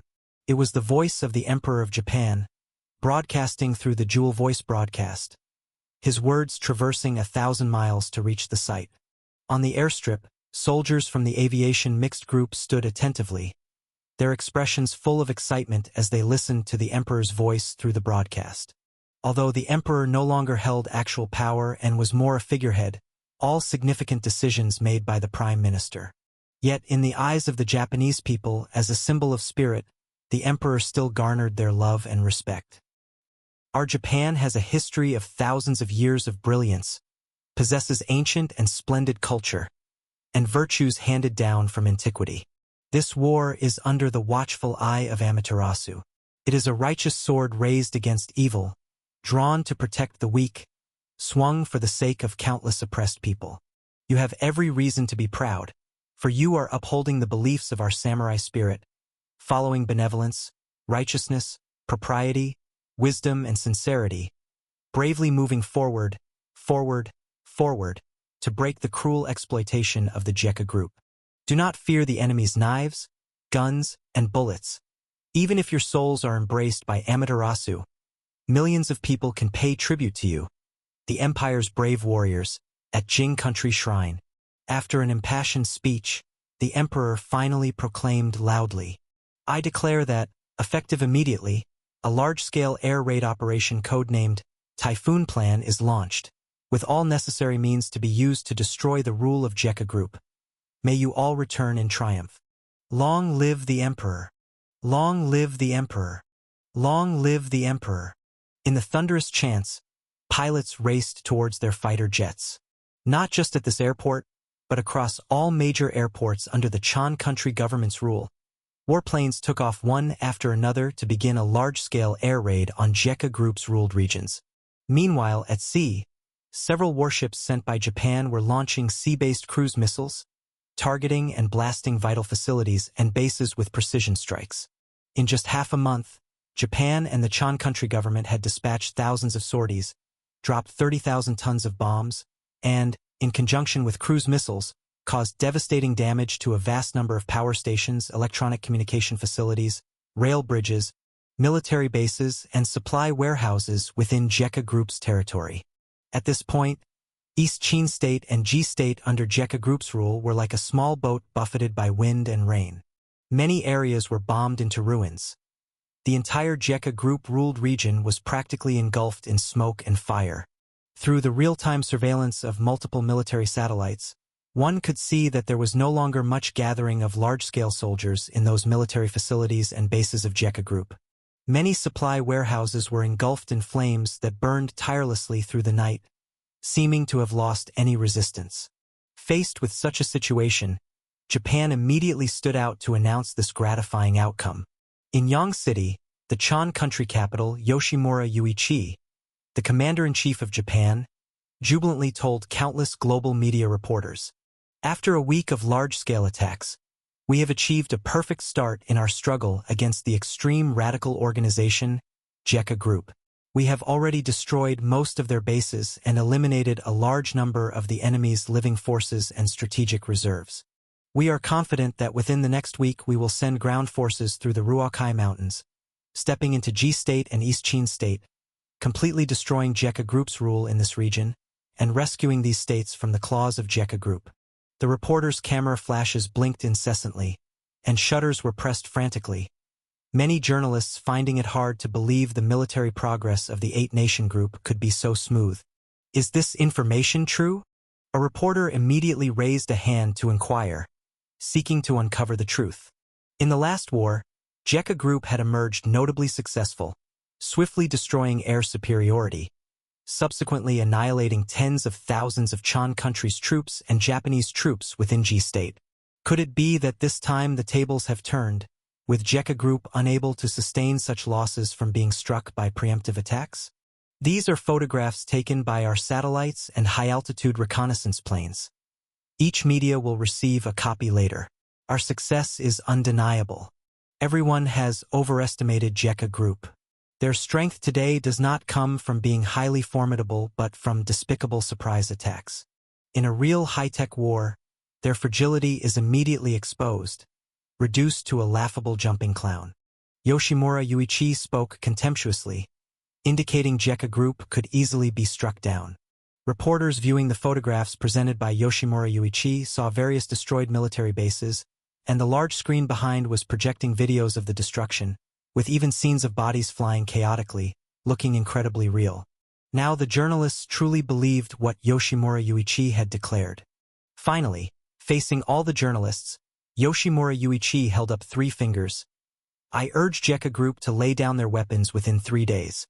Surrender now to obtain a dignified outcome, accepting the trial of the International Court.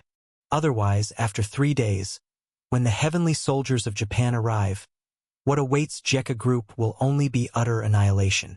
The press conference ended with harsh words from Yoshimura Yuichi, and once the news was released, it immediately caused an uproar, especially since the JECA group unusually did not respond, which further confirmed the news and sparked widespread discussion online. The JECA group has wilted just like that. What happened to the strongest special soldiers on the surface of the earth? This must be fake news. Japan loves to boast about their military achievements. If they were that powerful, why were they defeated so badly last time? Ha, you were all scared by the JECA group's prestige. They were always just a regional force. This time, facing a military strike from the Eight-Nation Group, both Chan Country and Japan got strong support from Beautiful Country, putting their heads on the line. Even super soldiers can't withstand missiles and bombings. Don't mythologize them. Any flesh and blood body ultimately can't withstand bombs. Remember when Beautiful Country used those precise surgical strikes against Yila Country?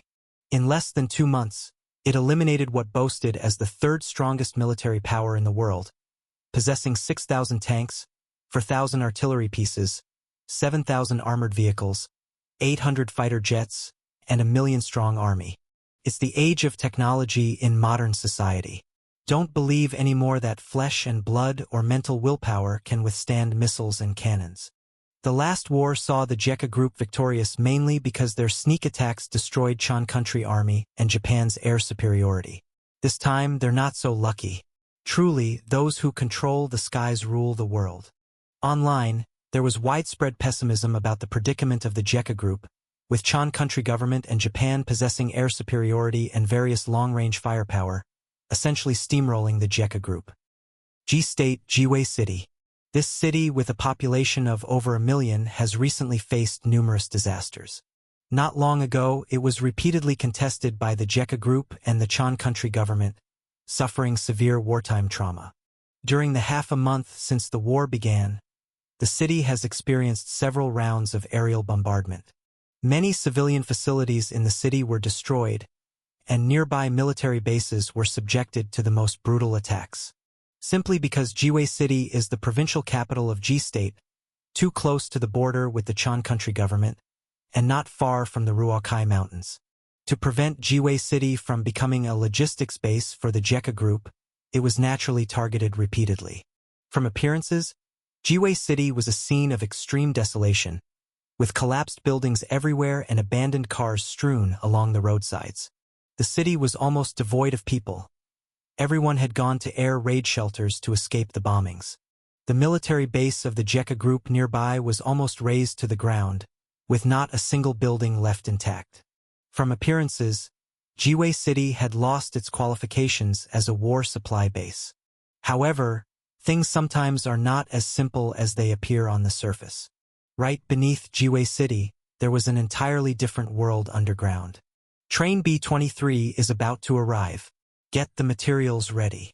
In the brightly lit depths underground, there was a base sprawling tens of meters wide and 10 meters high, with no visible end, featuring 4 railway tracks in the middle, concrete asphalt roads on both sides, and various internal buildings located there. Soldiers dressed in green military uniforms were busy loading and unloading goods, and heavy trucks continuously flowed on those concrete roads. No one could imagine that deep underground in Jiwei City, behind thick granite, there lay such a massive, unknown underground base.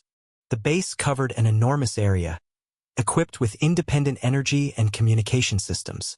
Not only could it resist floods and earthquakes, but it was also divided into a command center, power station, hospital, ammunition depot, food warehouse, kitchen, and even a small factory capable of manufacturing and repairing some weapons and equipment.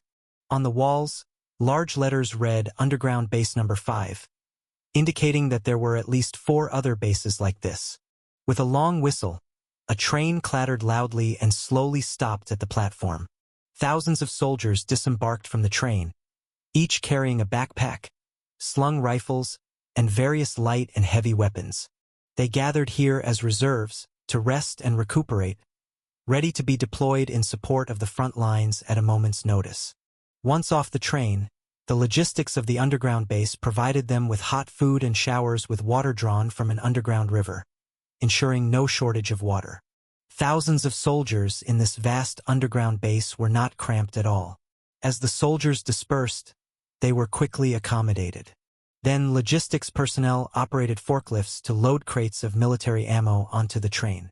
Once everything was ready, the train slowly started moving again, heading towards the next station. Form up, form up. Suddenly, the underground base's commander seemed to receive some news and hurriedly ordered the soldiers to form up at the platform. On the concrete road, a convoy drove in. When the convoy stopped, those who got out were all elite soldiers with fierce demeanors and chilling gazes. A man and a woman got out of the vehicle, and the nearby soldiers immediately stood at attention and saluted. "General Su, good day." The visitors inspecting were none other than Su Jie and Lu Yingying. Su Jie waved his hand and smiled. "Good day to you all. You've been working hard. It's no trouble to serve General Su." After exchanging pleasantries with the soldiers, Su Jie pointed to the huge underground base and asked Lu Yingying for her thoughts. "Having inspected our Earth dome system along the way, what do you think? An inconceivable human miracle." Lu Yingying's eyes widened, not hiding her astonishment. Construction underground is extremely difficult, let alone such a massive and complex engineering project. Su Jie chuckled and said, "The Eight-Nation Group thinks they can destroy our military power with airstrikes, but what they can think of, we naturally consider how to deal with." The underground base in front of them was naturally Su Jie's masterpiece.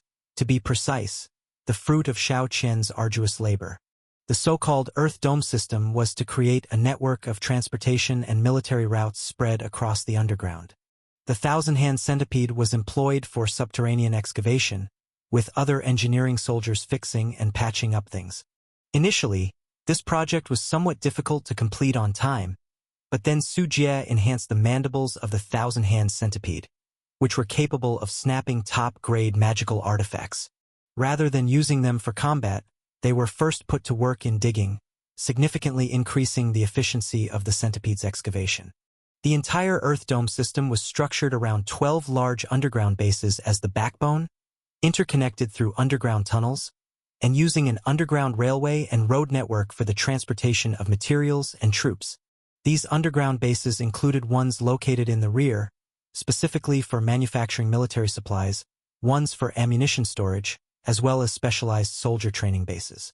Besides these large underground bases, there were also medium-sized and small-sized bases scattered throughout Ji State and East Qin State, stretching all the way to the edge of the Ruokai Mountains.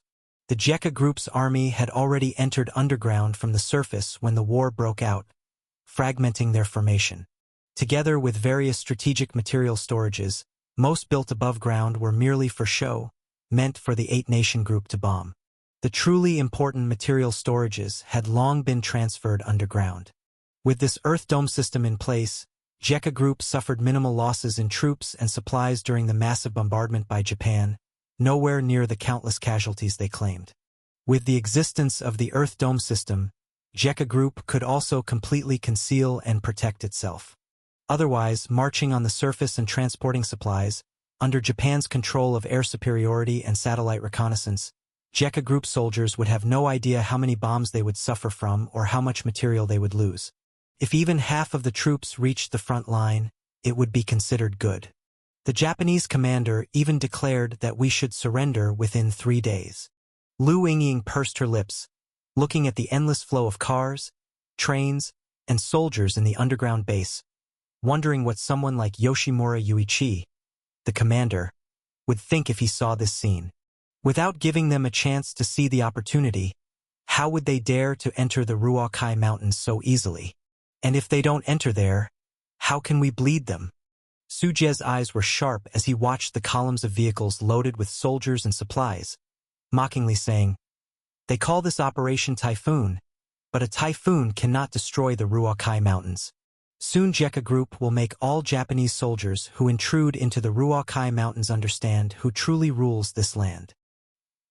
Japan did not go back on its word, and when the air assault achieved splendid progress, it sent a large number of ground troops in conjunction with the Chan Country Government Army. And in the Ruokai Mountains, where artillery positions had been brought in, countless heavy artillery began to roar like the gods, coordinating with the airstrikes. Projectiles fell like raindrops, indiscriminately bombing the places where Jekka Group might have outposts, barracks, and fortresses.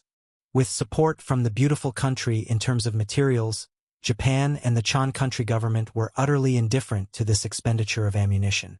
In the Ruakai Mountains, there is a road to G-State territory called Sin Fan Avenue, which is also the real strategic choke point. If they want to move the army into G-State, this is the fastest route, despite the road being rough and broken, but it's still a road. Otherwise, they would have to go through the primitive forests across the mountains, which is not the Eight-Nation Group's first choice. This Sin Fan Avenue, at the forefront of the Ruakai Mountains, is guarded by a peak known as Twin Peaks. Sin Fan Avenue passes right between the two mountains. These twin peaks stand like towering guardians, guarding the passage on Sin Fan Avenue. This place was also occupied by Jekka Group during the last invasion of G-State. The best way to enter G-State is through Sin Fan Avenue, and to take Sin Fan Avenue, the Twin Peaks must be taken down. To capture Twin Peaks, the Eight-Nation Group carried out the most ferocious and random bombardment here. Within just a week, they bombarded the Twin Peaks with over 50,000 tons of ammunition. The tens of thousands of Jekka Group soldiers stationed there endured an average of 5 tons of explosives each. The mountains were sheared down by tens of meters, and not a single blade of grass could survive. After a week of bombing, accompanied by ground tremors, a large number of armored personnel carriers and tanks arrived at the foot of Twin Peaks. These vehicles couldn't go up the mountain and could only send infantry to advance and take over. Those Jekka Group bastards must be dead by now. Matsumoto Xiaoilong sat on top of a tank, swaying with the motion of the vehicle, excitedly gazing at the Twin Peaks in the distance, now blasted into a scorched wasteland. With such fierce firepower coverage, even an Iron Man would have been shattered. I guess our job going up there is probably to collect the corpses of those Jekka Group soldiers. If they have any intact bodies left, ha ha ha. Even better, they only deserve such treatment. Being obliterated is lucky for them. At least they die swiftly. Otherwise, if I catch them, I will make sure they understand my methods. Not only Twin Peaks, but our warplanes have also bombed the entire territory under Jekka Group's control. Their military power has been crushed. I hope that the Jekka Group doesn't surrender too soon. Otherwise we'll seem like we're here on vacation, and the spoils will all go to those guys in the Air Force. The soldiers sitting on the tank laughed and joked, not showing the slightest bit of tension. Several fighter jets flew low, causing cheers and howls from the soldiers below. The high-spirited Japanese soldiers showed no sense of war on their faces, thinking they already had victory in their grasp. Watching the warplanes continuing to drop bombs, Matsumoto Xiaoilong couldn't help but laugh and curse. Damn it, too much bombing. Nobody can survive under such bombardment. Are they trying not to leave any military exploits for us infantry? Amid the laughter and cursing, more than 50,000 Chan country and Japanese soldiers arrived majestically at the foot of Twin Peaks. The troops stationed at Twin Peaks from the Jekka Group only numbered 10,000 and had probably already been reduced to non-existence by the bombing. All Chan country soldiers and Japanese soldiers thought it would be a battle without suspense. However, some soldiers who had previously interacted with the Jekka Group did not dare to take it lightly and ordered the ground forces to begin searching up the mountain. During their ascent, they encountered no attacks and gradually became bolder. The Japanese soldiers, in their rush to claim the honor of being first, didn't even look for cover, instead charging straight ahead to quickly reach the summit to plant their country's flag and declare sovereignty. What these Japanese soldiers didn't realize was that their every move was being watched. Inside Twin Peaks, there were intricate tunnels and caves like natural trenches, and they were extremely sturdy, reinforced with various steel bars and concrete. The defenders were the 6th Mountain Division of Jekka Group, totaling 11,000 men. By using tunnels dug in advance, they had avoided the terrifying bombardment outside. Although some losses were inevitable, they were still within an acceptable range. Commander, the enemy has crossed the mountain foot. Can we open fire? Inside a hidden observation post, Liuchi, commander of the 6th Mountain Division, was holding binoculars and observing the movement at the foot of the mountain, while his staff officer couldn't help but remind him. No rush. Liuchi's expression did not change. As a talent selected by the Jekka Group, Although he was a native of Chan country, he had received formal military education, graduating from Shijiazhuang Army Command College in Hua country. However, after returning to his homeland, he could not stand the corruption in the Chan country government army and resigned from his military position in disgust. He had planned not to engage in this profession anymore. But the emergence of Jekka Group had given him hope for saving the country. After inspecting the areas controlled by Jekka Group in person, he took the initiative to join Jekka Group, and thanks to his solid qualifications, he rose to the position of division commander. The enemy has occupied the mountain foot. The staff officer reminded him again. Let them take it, let them climb up. Liu Qi remained as calm as ever. When the Japanese soldiers crossed the middle of the mountain, heading toward the summit, Liu Qi finally waved his hand. Order, prepare the firepower. This command was quickly passed down. From beneath various hidden positions, the loose soil trembled, and shooting windows were pushed open from the inside. Numerous light and heavy machine guns quietly extended out, all ready to go. On the upper half of the peak, artillery muzzles protruded, slowly aiming at the Japanese soldiers who were climbing. At this moment, all the hidden firepower points were prepared for the slaughter. Liu Qi watched all of this, observing more and more troops and materials piling up at the foot of the mountain, as well as the excitedly shouting Japanese soldiers, slowly lowered his binoculars and coldly commanded, "Pass the order, open fire." Orders cascaded down the chain of command. All concealed positions opened fire with light and heavy weaponry simultaneously. Boom! Boom! Boom! Boom! Boom! Boom! Boom! From a shooting window of a dugout, a 12.7 mm caliber heavy machine gun stationed there spat out nearly half-a-meter-long flames. As the ammo belt rapidly danced, bullets continuously harvested lives. Especially since the one operating this machine gun was a third-class super soldier who, after swallowing a strengthening pill, possessed enhanced reflexes and an improved ability to seize the moment in battle. The Japanese soldiers marching upright up the mountain were like wheat to be reaped, cut down in rows.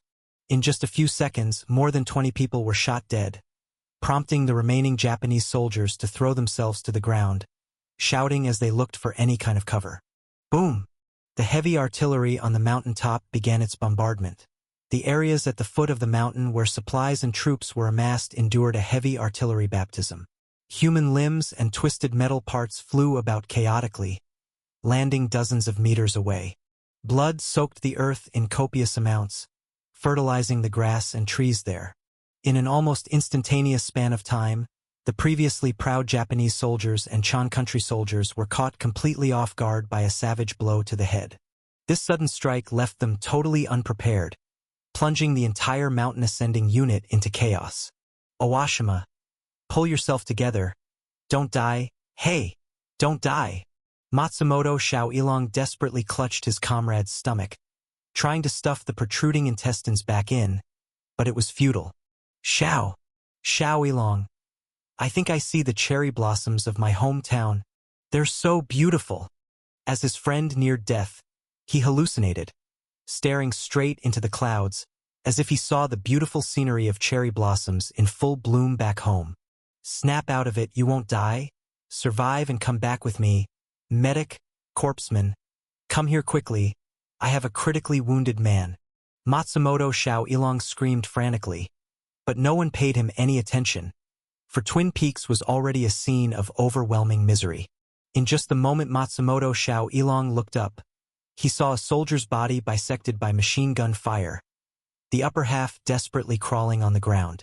A soldier was shot in the head by a bullet, his brain matter ejected several meters away. Another soldier's body was ignited by flames, who ran around screaming in agony until he collapsed and curled up on the ground, becoming a charred corpse.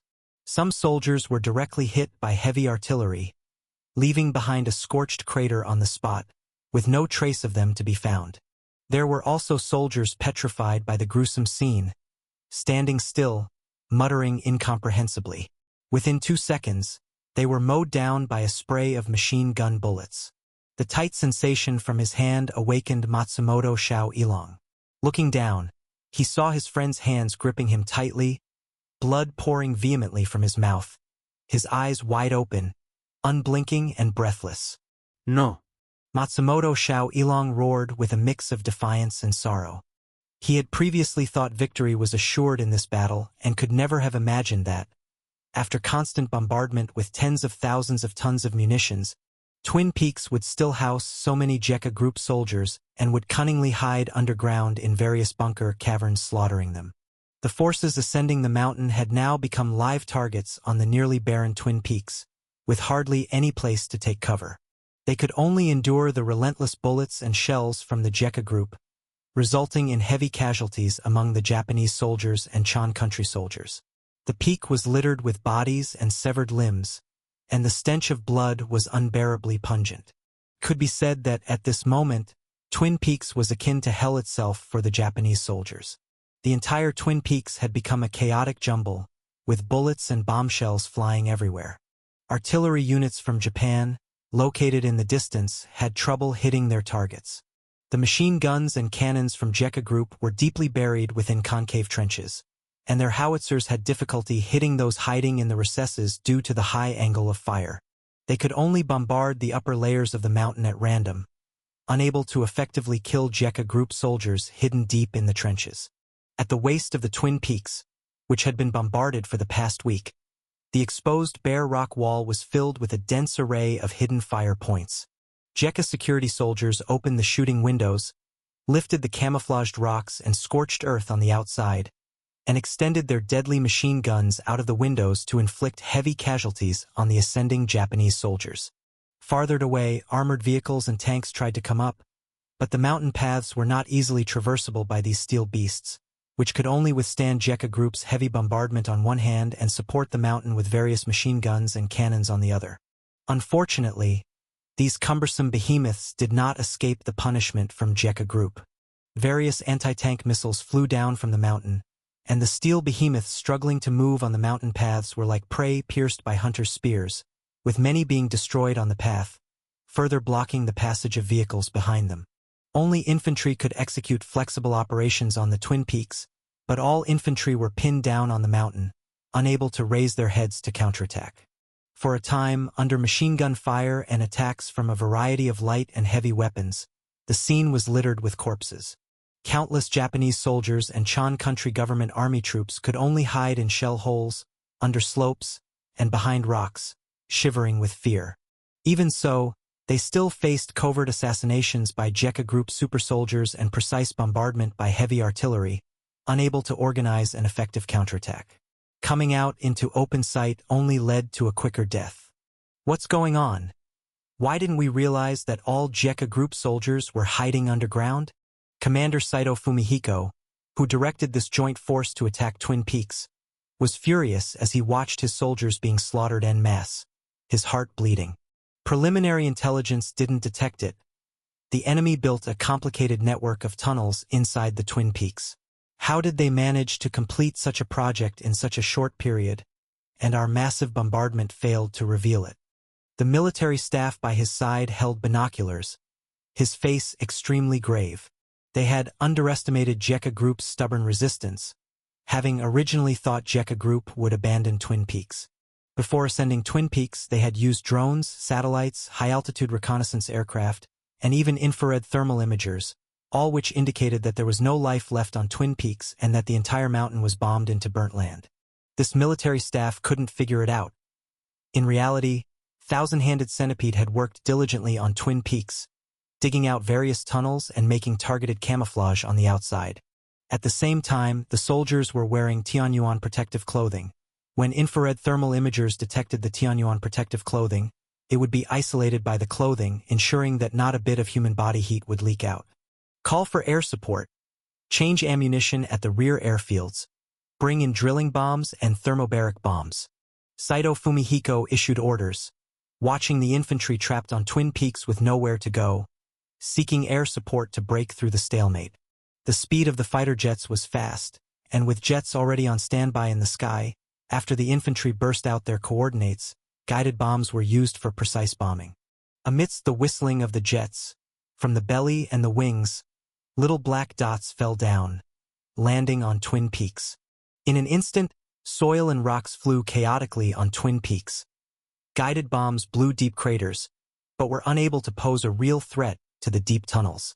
After the explosions, tremors, and ringing in the ears had faded, gunfire pierced through the smoke to rise again.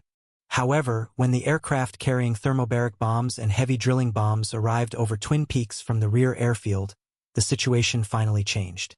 A thermobaric bomb dropped from the sky into the tunnels, and upon explosion, burst like a magnificent firework, instantly releasing a massive amount of heat, forming a high-temperature, high-pressure fireball, with a center temperature exceeding 2,000 degrees. JECA security soldiers inside the tunnels were directly torn apart by the impact of the thermobaric bomb, and the expanding fireball continued to rush deep into Twin Peaks through the tunnels. "Close the fire valves," the commander yelled, as a super soldier rushed forward, pulled down the protective cap of a valve, and the fire valve closed swiftly. Whoosh! The fireball accompanied by the overpressure hit the fire valve, causing it to shake violently. Fortunately, it was robust enough, and the soldiers inside finally breathed a sigh of relief, watching with lingering fear the destruction caused by the thermobaric bomb. The thermobaric bomb's lethality was 100% higher in enclosed spaces like rooms, underground caverns, and rock caves than in open spaces, especially against soft targets. Many soldiers in the tunnels, even if they escaped the flames and shockwave, would suffer burns to their respiratory tracts, resulting in combat casualties. Besides thermobaric bombs, heavy drilling bombs were also falling. The drilling bombs were like huge nails, penetrating straight through thick layers of earth.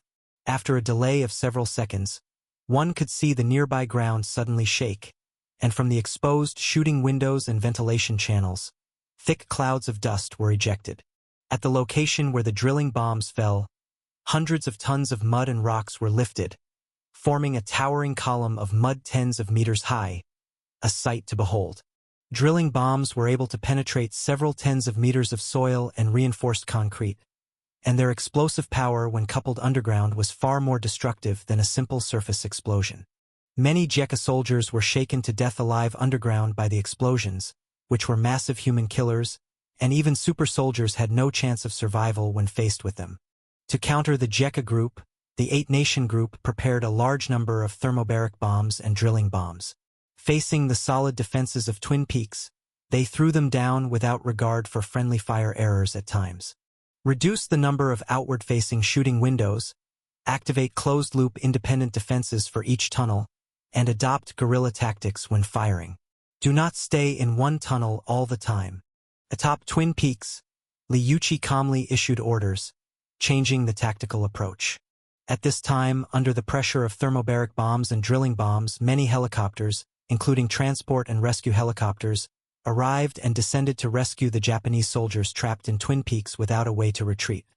Although helicopters were occasionally destroyed by anti-tank missiles, many soldiers from Chan Country and Japan were rescued because of this. After Liucci's orders were implemented on Twin Peaks, the firepower of the JECA group began to wane. Many hidden fire points no longer had heavy machine guns continuously sweeping, which greatly alleviated the pressure on the Japanese and Chan Country government army. Facing the continuous bombing of thermobaric bombs and drilling bombs outside, alloy fireproof, shockproof, and explosion-proof doors began to fall in the complex tunnels of Twin Peaks, making each tunnel independently sealed.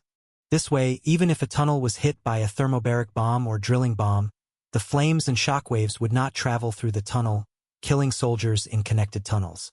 On Twin Peaks, most of the heavy machine guns and artillery were pulled back, leaving only a portion for mobile combat. The machine gunners in the tunnels absolutely did not fire for more than half a minute, and would move immediately after emptying a magazine. The artillery would immediately retreat after firing a round. Though the firepower of the JECA group had considerably weakened, the casualty rate had significantly dropped, and many dropped thermobaric bombs and drilling bombs only managed to explode in empty tunnels. The battle then reached a deadlock, with the JECA group voluntarily retracting their claws and stubbornly defending their position at Twin Peaks with solid defenses. While the Chan Country government army and Japanese soldiers relied on various heavy weapons for suppression, they had no other solutions. The infantry was still taking casualties. They lacked tunnel protection and flexible movement, ultimately forcing them to slowly retreat to the foot of the mountain. This process lasted several hours until the sky darkened, and only then did they reluctantly leave behind a mountain full of corpses and disheartenedly withdraw from the outskirts of Twin Peaks. Afterward, through count, on this day on Twin Peaks, the number of dead, injured, and missing from Chan country and Japanese soldiers reached a staggering 9,000, a tremendously heavy loss. Out of a retaliatory mindset, in the following days the Chan country government army and Japanese soldiers, undeterred, continued to bombard Twin Peaks with a massive amount of ammunition, but JECA security just holed up inside Twin Peaks. Even heavy drilling bombs could not reach hundreds of meters inside the mountain, making it absolutely safe for JECA security soldiers to stay there. Seeing that the bombing was ineffective, Japanese soldiers began to launch fire attacks on Twin Peaks using artillery and air forces. Napalm bombs were thrown onto Twin Peaks, the fires burning throughout the night, in an attempt to suffocate and kill the JECA security soldiers inside. However, JECA Group had long anticipated this. Inside, they had independent energy supplies and oxygen generators, as well as equipment for radiation and gas protection. Water and food were also stored enough for half a year's use, and the ammunition depot was located in the deepest part of Twin Peaks, storing enough ammunition to last until all of JECA soldiers' weapons were worn out. After both bombing and fire attacks proved ineffective, Japan tried to send elite special forces to sneak into Twin Peaks tunnels, hoping to open a passage and then send infantry to take over. Within the deep tunnels, an elite combat unit from Japan, also known as the Self-Defense Dragon, under the cover of fighter jets and helicopters, sneaked into an abandoned tunnel deep in the night. They planned to occupy several tunnels, just like ancient soldiers who first scaled the city walls, establishing a foothold for the troops behind them. By then, infantry and armored vehicles alike could continuously infiltrate the interiors through the tunnels, rather than being continuously swept by heavy machine gun fire and bombarded by artillery shells during the ascent of Twin Peaks like before. Don't make any noise, be quiet, and try to use knives and silenced pistols if you encounter anyone. The commander of the Special Forces unit, Captain Xiaolin Yanping, didn't speak but conveyed his commands through military hand signals. This special operations company also remained silent. As Japan's first Special Forces unit established 20 years ago, they had been trained by beautiful country's Delta Force and endured devilish training, making their tactical level quite impressive. At that moment inside the tunnel, hundreds of Special Forces were orderly, covering and alerting each other, alternating passage through the underground tunnels without any verbal communication, using only battlefield's silent military hand signals for tactical communication, transmitting messages to one another like a single entity, making the entire infiltration process exceedingly smooth. Why is there no one here? After advancing several hundred meters, Xiaolin Yanping sketched a map on simple paper, including the path they took and the various branches they encountered along the way. Logically speaking, the quality of JECA Group soldiers should not allow for such relaxed vigilance. It was unusual that there were no guards or sentries for hundreds of meters. Furthermore, many of the alloy doors along the way were left open, not shut, making their progress remarkably smooth. As Xiaolin Yanping was thinking this, suddenly, several noises came from the back of the formation. The Japanese Special Forces soldier equipped with a low-light night vision goggle looked back and couldn't help crying out, "Why is the alloy door behind us closed?" Xiaolin Yanping's expression changed dramatically. Not caring it might alert the enemy, he shouted, "No good, we've entered a trap. The enemy intentionally let us in." He had wondered why it had been so smooth. His tracks must have been exposed to JECA security's eyes long ago. The enemy intended to let them deep into the underground tunnels to trap them like rats. As if to confirm his suspicion, the next second, heavy footsteps were coming from the front. Several alloy-armored first-class super soldiers, carrying various heavy weapons, charged towards them quickly. Steel camp soldiers. At the sweep of the low-light night vision, upon clearly seeing the enemy's appearance, all Japanese soldiers' legs started to tremble. They couldn't understand why JECA Group's elite of the elite, the Steel Camp's first-class super soldiers, were here.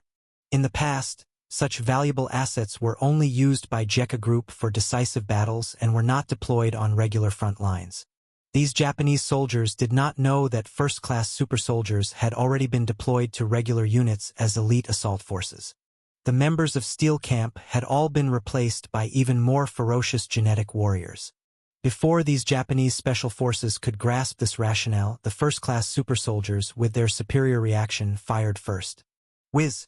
The sizzling, continuous hum of rotation sounded as a first-class super soldier with a 6-barrel Gatling gun showered bullets like a curtain of rain, instantly turning 7 or 8 of the Japanese special forces into sieves. The remaining Japanese special forces, terrified, quickly hid in the winding side tunnels to evade the direct fire. "You bastards! Let's heat things up." Amid sneering laughter, another first-class super soldier wielding 2 specially modified flamethrowers unleashed roaring fire dragons. The 1,000-degree heat scorched the air, incessantly surging and spreading through the narrow tunnels. Many Japanese special forces, hidden in the bends thinking they had temporarily escaped disaster, were caught off guard and engulfed by the surging flames, igniting into living torches and rolling on the ground in agony. "Retreat! Quick retreat!" Xiaolin Yanping looked at his comrade being engulfed in flames and the gradually approaching heavy footsteps, with no intention whatsoever to engage with the first-class super soldiers. Although they were special soldiers, this time, for concealment and infiltration, they hadn't brought any heavy firepower weapons. Facing the heavy armor of a first-class super soldier, they were hardly a match. In fact, they hadn't anticipated encountering first-class super soldiers here. The operational plan had not prepared for this at all. Equally terrified, the Japanese special soldiers nodded repeatedly. The initial encounter had already cost them more than a dozen brothers. Steel Camp truly was extremely brutal.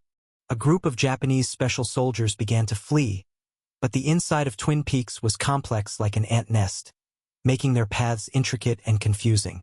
As they ran, they lost track of where they were, caught in a maze-like tunnel system. Where exactly should we head? Faced with 3 branching tunnels, the group of Japanese special soldiers was at a loss. They had only planned to establish a foothold on the periphery, not venture deep into Twin Peaks. However, reality often didn't align with their intentions. At this moment, there was no GPS to help navigate them. First row, 3rd squad. Second row, 1st squad. 3rd row, 3rd squad. Each of you go and scout ahead. Xiaolin Yanping took a deep breath, with no choice but to send people to scout ahead. The name Japanese special soldiers had stiff expressions, but the culture of hierarchy was very strict in Japan, respecting seniority in both schools and the military, so they dared not object or refuse Xiaolin Yanping's orders. "May Amaterasu protect us." The soldiers from the 1st row, 3rd squad entered the left tunnel, navigating through the winding passageways until they suddenly saw a figure standing ahead. The figure was clad in alloy armor, holding a samurai sword, smiling at them with his teeth bared. "This weapon is a trophy I took from killing a Japanese high-ranking officer during the Jibong battlefield. I heard you Japanese hold samurai spirit duels in high regard. Today I will join you for some entertainment."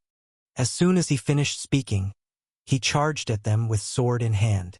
His steps were astonishingly fast, sweeping through like a fierce wind. "Shoot him. Damn it. Dare you to insult our samurai spirit, you won't be spared. Go to hell, bastard." The Japanese special soldiers frantically pulled their triggers, and the bullets clattered against the alloy battle armor, bouncing off. Some soldiers tried to reach for a rocket launcher, but the distance was too close, and the super soldier didn't give them a chance.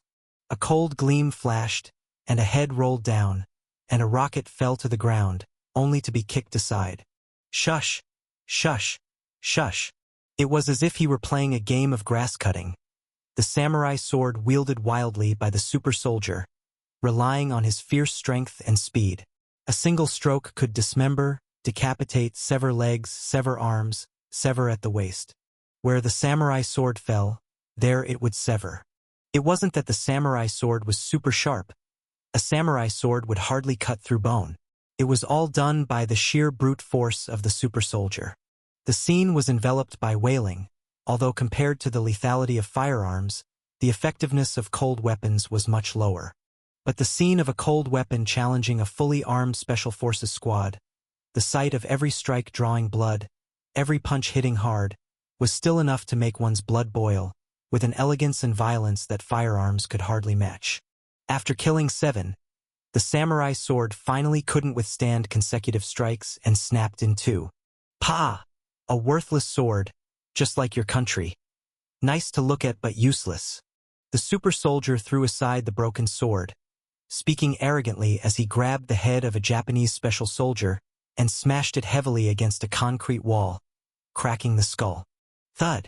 Turning around, an elbow strike caved in the chest of another Japanese special soldier, displacing and shattering the organs inside his chest cavity. Holding the heavily bleeding Japanese special soldier, he swung his foot directly at the last soldier, the collision of two bodies turning into a gruesome, bloodied mess, bones broken, the upper body folded in half, breathing out more than breathing in. For a first-class super soldier, whether wielding a cold weapon or not made little difference. His punches and kicks, if they hit, were beyond human endurance. The second squad's first squad entered the right tunnel, and this group of Japanese special soldiers quickly noticed a first-class super soldier sitting cross-legged, seemingly waiting for them for a long time. Finally here, been waiting for a while. He stood up, stretching his body, spinning a revolver in his hand, lightly laughing. Does anyone want to have a cowboy duel with me? See who can draw faster. Run!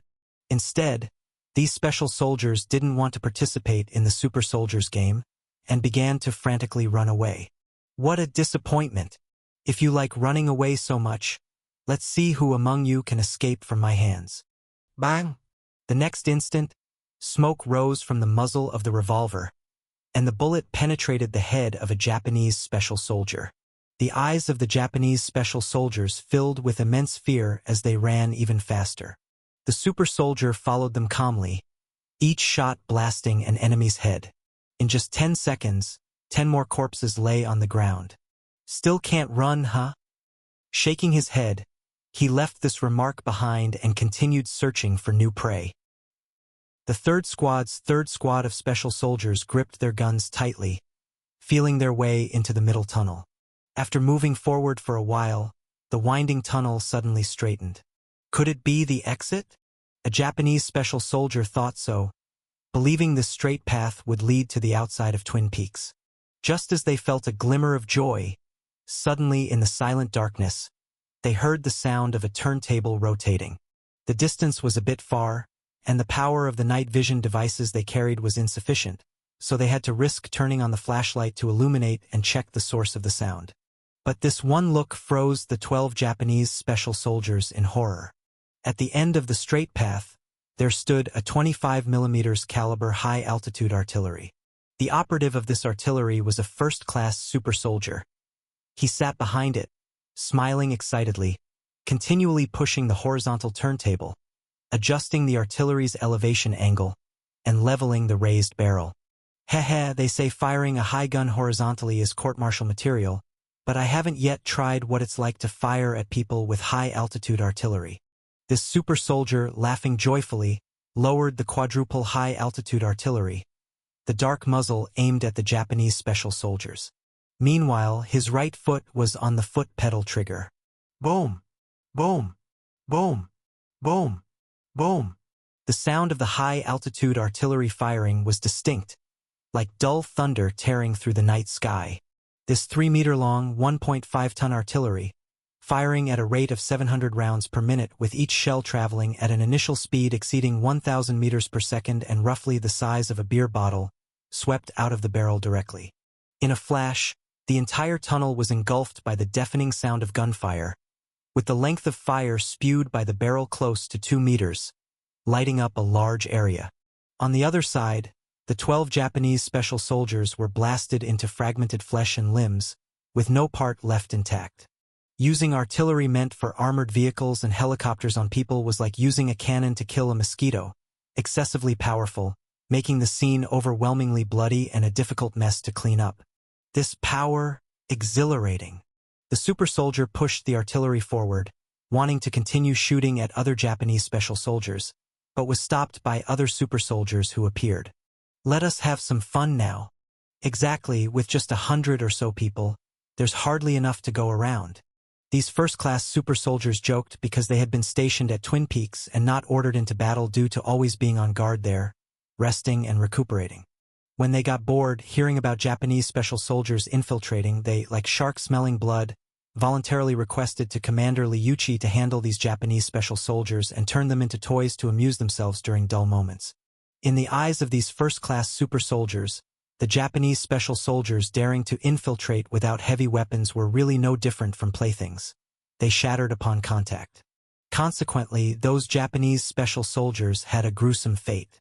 They completely became lambs to the slaughter within the complex network of tunnels, hunted by these predatory first-class super soldiers in diverse and horrific ways. As the number of Japanese special soldiers kept reducing, all the surviving Japanese special soldiers who ran into a slightly larger space saw 7 or 8 first-class super soldiers converging from every direction. Each Japanese special soldier's pupils dilated in horror. Through their escape, they had realized that these super soldiers were merely toying with them. "I surrender. We request to be treated according to international conventions as prisoners of war." Xiaolin Yanping was very decisive, knowing that his group had fallen today, but he still hoped to save his own life. "Sorry, surrender is not allowed for Japan here." The super soldiers glanced at each other and simultaneously raised their weapons. Amid screams, they carried out the final cleansing. After one night, all the special soldiers who had infiltrated Twin Peaks were left there forever. With this military exploit, the super soldier upheld his reputation as the strongest special combat soldier of Blue Star. After the failure of this covert operation, a full 10 days had passed. A full 150,000 soldiers of the Chan Country Government Army and Japanese soldiers were trapped in front of the tiny Twin Peaks, unable to make any progress. The JECA Security's 6th Mountain Division, stationed at Twin Peaks, became famous in a single battle. It stood immovable like an iron tower. Here at Twin Peaks, they achieved a one-man pass, unbreachable by thousands. Twin Peaks. How could you rely solely on one's own strength to trap a 150,000-strong army here? Japan exaggerates, while the tenacity of the JECA group soldiers is truly breathtaking. Having control of the skies yet performing so poorly, does Japan really understand how to conduct warfare? A flurry of news heatedly emerged, and the great battle at Twin Peaks attracted worldwide attention, particularly since not long ago, the Japanese commander Yoshimura Yuichi had declared that most of JECA Group's military power had been eliminated, and the 8-nation group would completely abolish JECA Group and liberate East Chin State and G State within a month. Yet a small Twin Peaks halted the Chan Country Government Army and 150,000 troops from Japan for a full 10 days and nights, leaving them disgraced. Following the news release, derision ensued, and Western media governments couldn't impose a ban. Is this what Japan calls a prospect of victory? A 150,000-strong army unable to capture a mountain held by 10,000. How can they brazenly claim to destroy the JECA Group's rule within a month? Who gave them the courage to say such things? Boasting is a tradition in Japan. In the past they did it, and they do it now, clearly overestimating their combat capabilities and underestimating the strength of JECA Group. JECA Group really knows how to dig. I reckon this Twin Peaks was built to the standards of a nuclear bunker, besieged for so many days and yet as steady as Mount Tai. JECA Group has nothing left but to act like a turtle shrinking its head. Even if they hold Twin Peaks, what then? The hinterlands of East Chin State and G State have been bombed into ruins with no resistance left. As long as the Chan Country Government Army and Japanese soldiers bypass Twin Peaks, they can march directly towards G State to eliminate the evil force of JECA Group. Faced with the daunting situation at Twin Peaks, the real big shots of the 8-nation group were very dissatisfied. The commander of the Twin Peaks campaign, Saito Fumihiko, was dismissed overnight, and the total commander of Japanese forces in Chan Country, Yoshimura Yuichi, was similarly held accountable. Had it not been for his family's influence in Japan, he would have ended up just like Saito Fumihiko. Hey, I understand now. Just give me another half a month, and I will cross the Ruakai Mountains and invade the heartland of JECA Group. In Yang City, at the Japanese headquarters, Yoshimura Yuichi drenched in sweat, hung up the phone and sat looking distressed in his chair. Just then, he had been scolded vehemently over the phone by the Prime Minister of Japan, who ordered him to immediately come up with a solution for the situation in Chan country. If he couldn't penetrate into East Chin State and G State under JECA Group's control soon, he would have to resign and face military court back home. Order down, execute Plan 3, and initiate Operation Oasis. Yoshimura Yuichi took a few minutes to calm himself. As if making a grave decision, he said to his staff nearby, "General, though we've simulated the actions for Operation Oasis and made many thorough preparations, this move still remains exceedingly risky." A staff member voiced opposition. The so-called Operation Oasis was to let the troops cross the Ruakai Mountains, not proceeding along the Sinfan Avenue. Since ancient times, large armies have avoided complex primeval forest environments. The reason of "enter not the woods" is a proverb in many countries, all the more so since their Japanese soldiers are not suited to tropical rainforest environments. Now this is our only option. Who knows when we'll be able to crack open Twin Peaks, this iron turtle. We don't have that much time. Yoshimura Yuichi looked coldly at the staff member. He of course knew the operation was dangerous, but not quickly getting forces into JECA Group-controlled territory would essentially end his career. "Hey, let's go do it."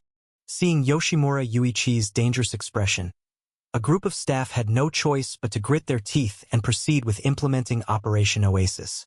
February 2nd, the Chan Country Government Army and Japan's joint forces began to change their offensive route. Part of the troops remained to continue the siege around Twin Peaks, while more than 120,000 soldiers began to bypass Twin Peaks. Twin Peaks was guarded by JECA Group, whose artillery could easily cover a radius of several tens of kilometers. Forced by circumstances, the joint forces of Japan and Chan Country had to make a wide detour to avoid artillery bombardment and threats to their logistics from Twin Peaks. Moving a large army through the primitive forest was an extremely complex and dangerous task. Yoshimura Yuichi's Operation Oasis planned to advance along the Seiden River, which flows from the Ruakai Mountains. After circumventing Twin Peaks, the troops would make a wide loop and return to Sinfan Avenue behind Twin Peaks. Otherwise, the armored units could not pass through the forest, and in G State's vast plains environment, operating without armored units would be a tremendous disadvantage. The Seiden River, flowing from west to south, originates within G State, cuts through the Ruakai Mountains, and spans over 600 kilometers with a watershed area of 59,000 square kilometers. Due to its many twists and turns, the large drop of water level, and rapid flow including various waterfalls, the river is unnavigable. Before the actual departure of the large army, satellites, reconnaissance planes, and helicopters had already surveyed a detailed route. And by taking advantage of airlifting via helicopters, they had established up to dozens of supply depots and outposts along the Seiden River. This not only provided logistic support to the troops en route, but also enabled early reconnaissance of nearby areas to prevent ambushes from the dense forest. Once everything was ready, the army brought along a group of local hunters with extensive experience to act as guides and began to advance along the Seiden River.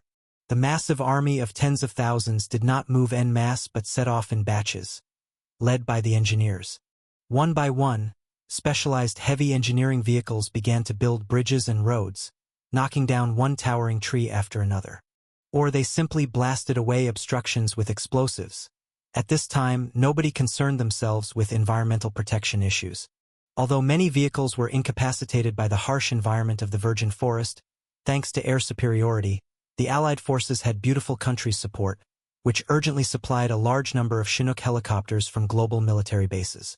This twin-rotor helicopter had an impressive lift capacity, with records of airlifting 6 105mm M120 howitzers in one go. These Chinook transport helicopters flew back and forth over the Ruakai Mountains every day, lifting immobilized engineering vehicles and then airlifting more from the rear to the forest. This domineering logistic support capability was enough to astound most countries in the world. To expedite progress, the Chan Country government coerced a large number of laborers from the local area to assist the engineers. With this method, the advancement was naturally not fast, only progressing about 10 or more kilometers each day, but it was steady. Otherwise, if the entire army really had to pass through the Ruakai Mountains, with all the high mountains, large rivers, and dense jungles, the non-combat casualties would have been unpredictable. This was not a small-scale guerrilla force that could run amok in the forest, but an army of tens of thousands. Especially considering the combat advantage of super soldiers in the forest, the staff of the Allied forces was not idle. They made great efforts to prevent such a situation from happening. Meanwhile, the Chan country government mobilized another 50,000 soldiers from the rear. It could be said that to deal with the Jekka group, the Chan country government army had gathered more than half of its forces. These 50,000 soldiers, serving as reserves, surrounded Twin Peaks completely. Now Twin Peaks was like a nail that needed to be securely monitored. If the Jekka group soldiers inside were to break out and occupy the painstakingly cleared forest path, their entry into the forest with tens of thousands of troops would result in their route being cut off, a terrifying outcome to consider. Therefore, 50,000 troops surrounded Twin Peaks, hoping to avoid any accidents. As time went by, the flames of war within Chan country seemed to subside, with only engineers clearing the paths every day, and even the fighter jets unable to find any worthy targets for bombing, aimlessly flying over the Ruakai Mountains to protect the passage of the troops below. This road construction effort continued for nearly half a month. With the hard work of a large number of engineers and laborers, the road cleared through the virgin forest finally connected with Sinfan Avenue behind Twin Peaks, avoiding the artillery range of Twin Peaks. This also meant that armored units could pass through here to enter Sinfan Avenue and enter G-State territory, while infantry could also use it to advance quickly. We've successfully bypassed Twin Peaks.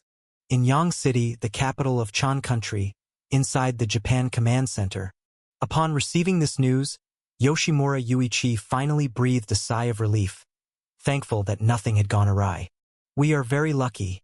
Almost immediately after we succeeded in clearing the path, the Ruakai Mountains began to have several days of heavy rain.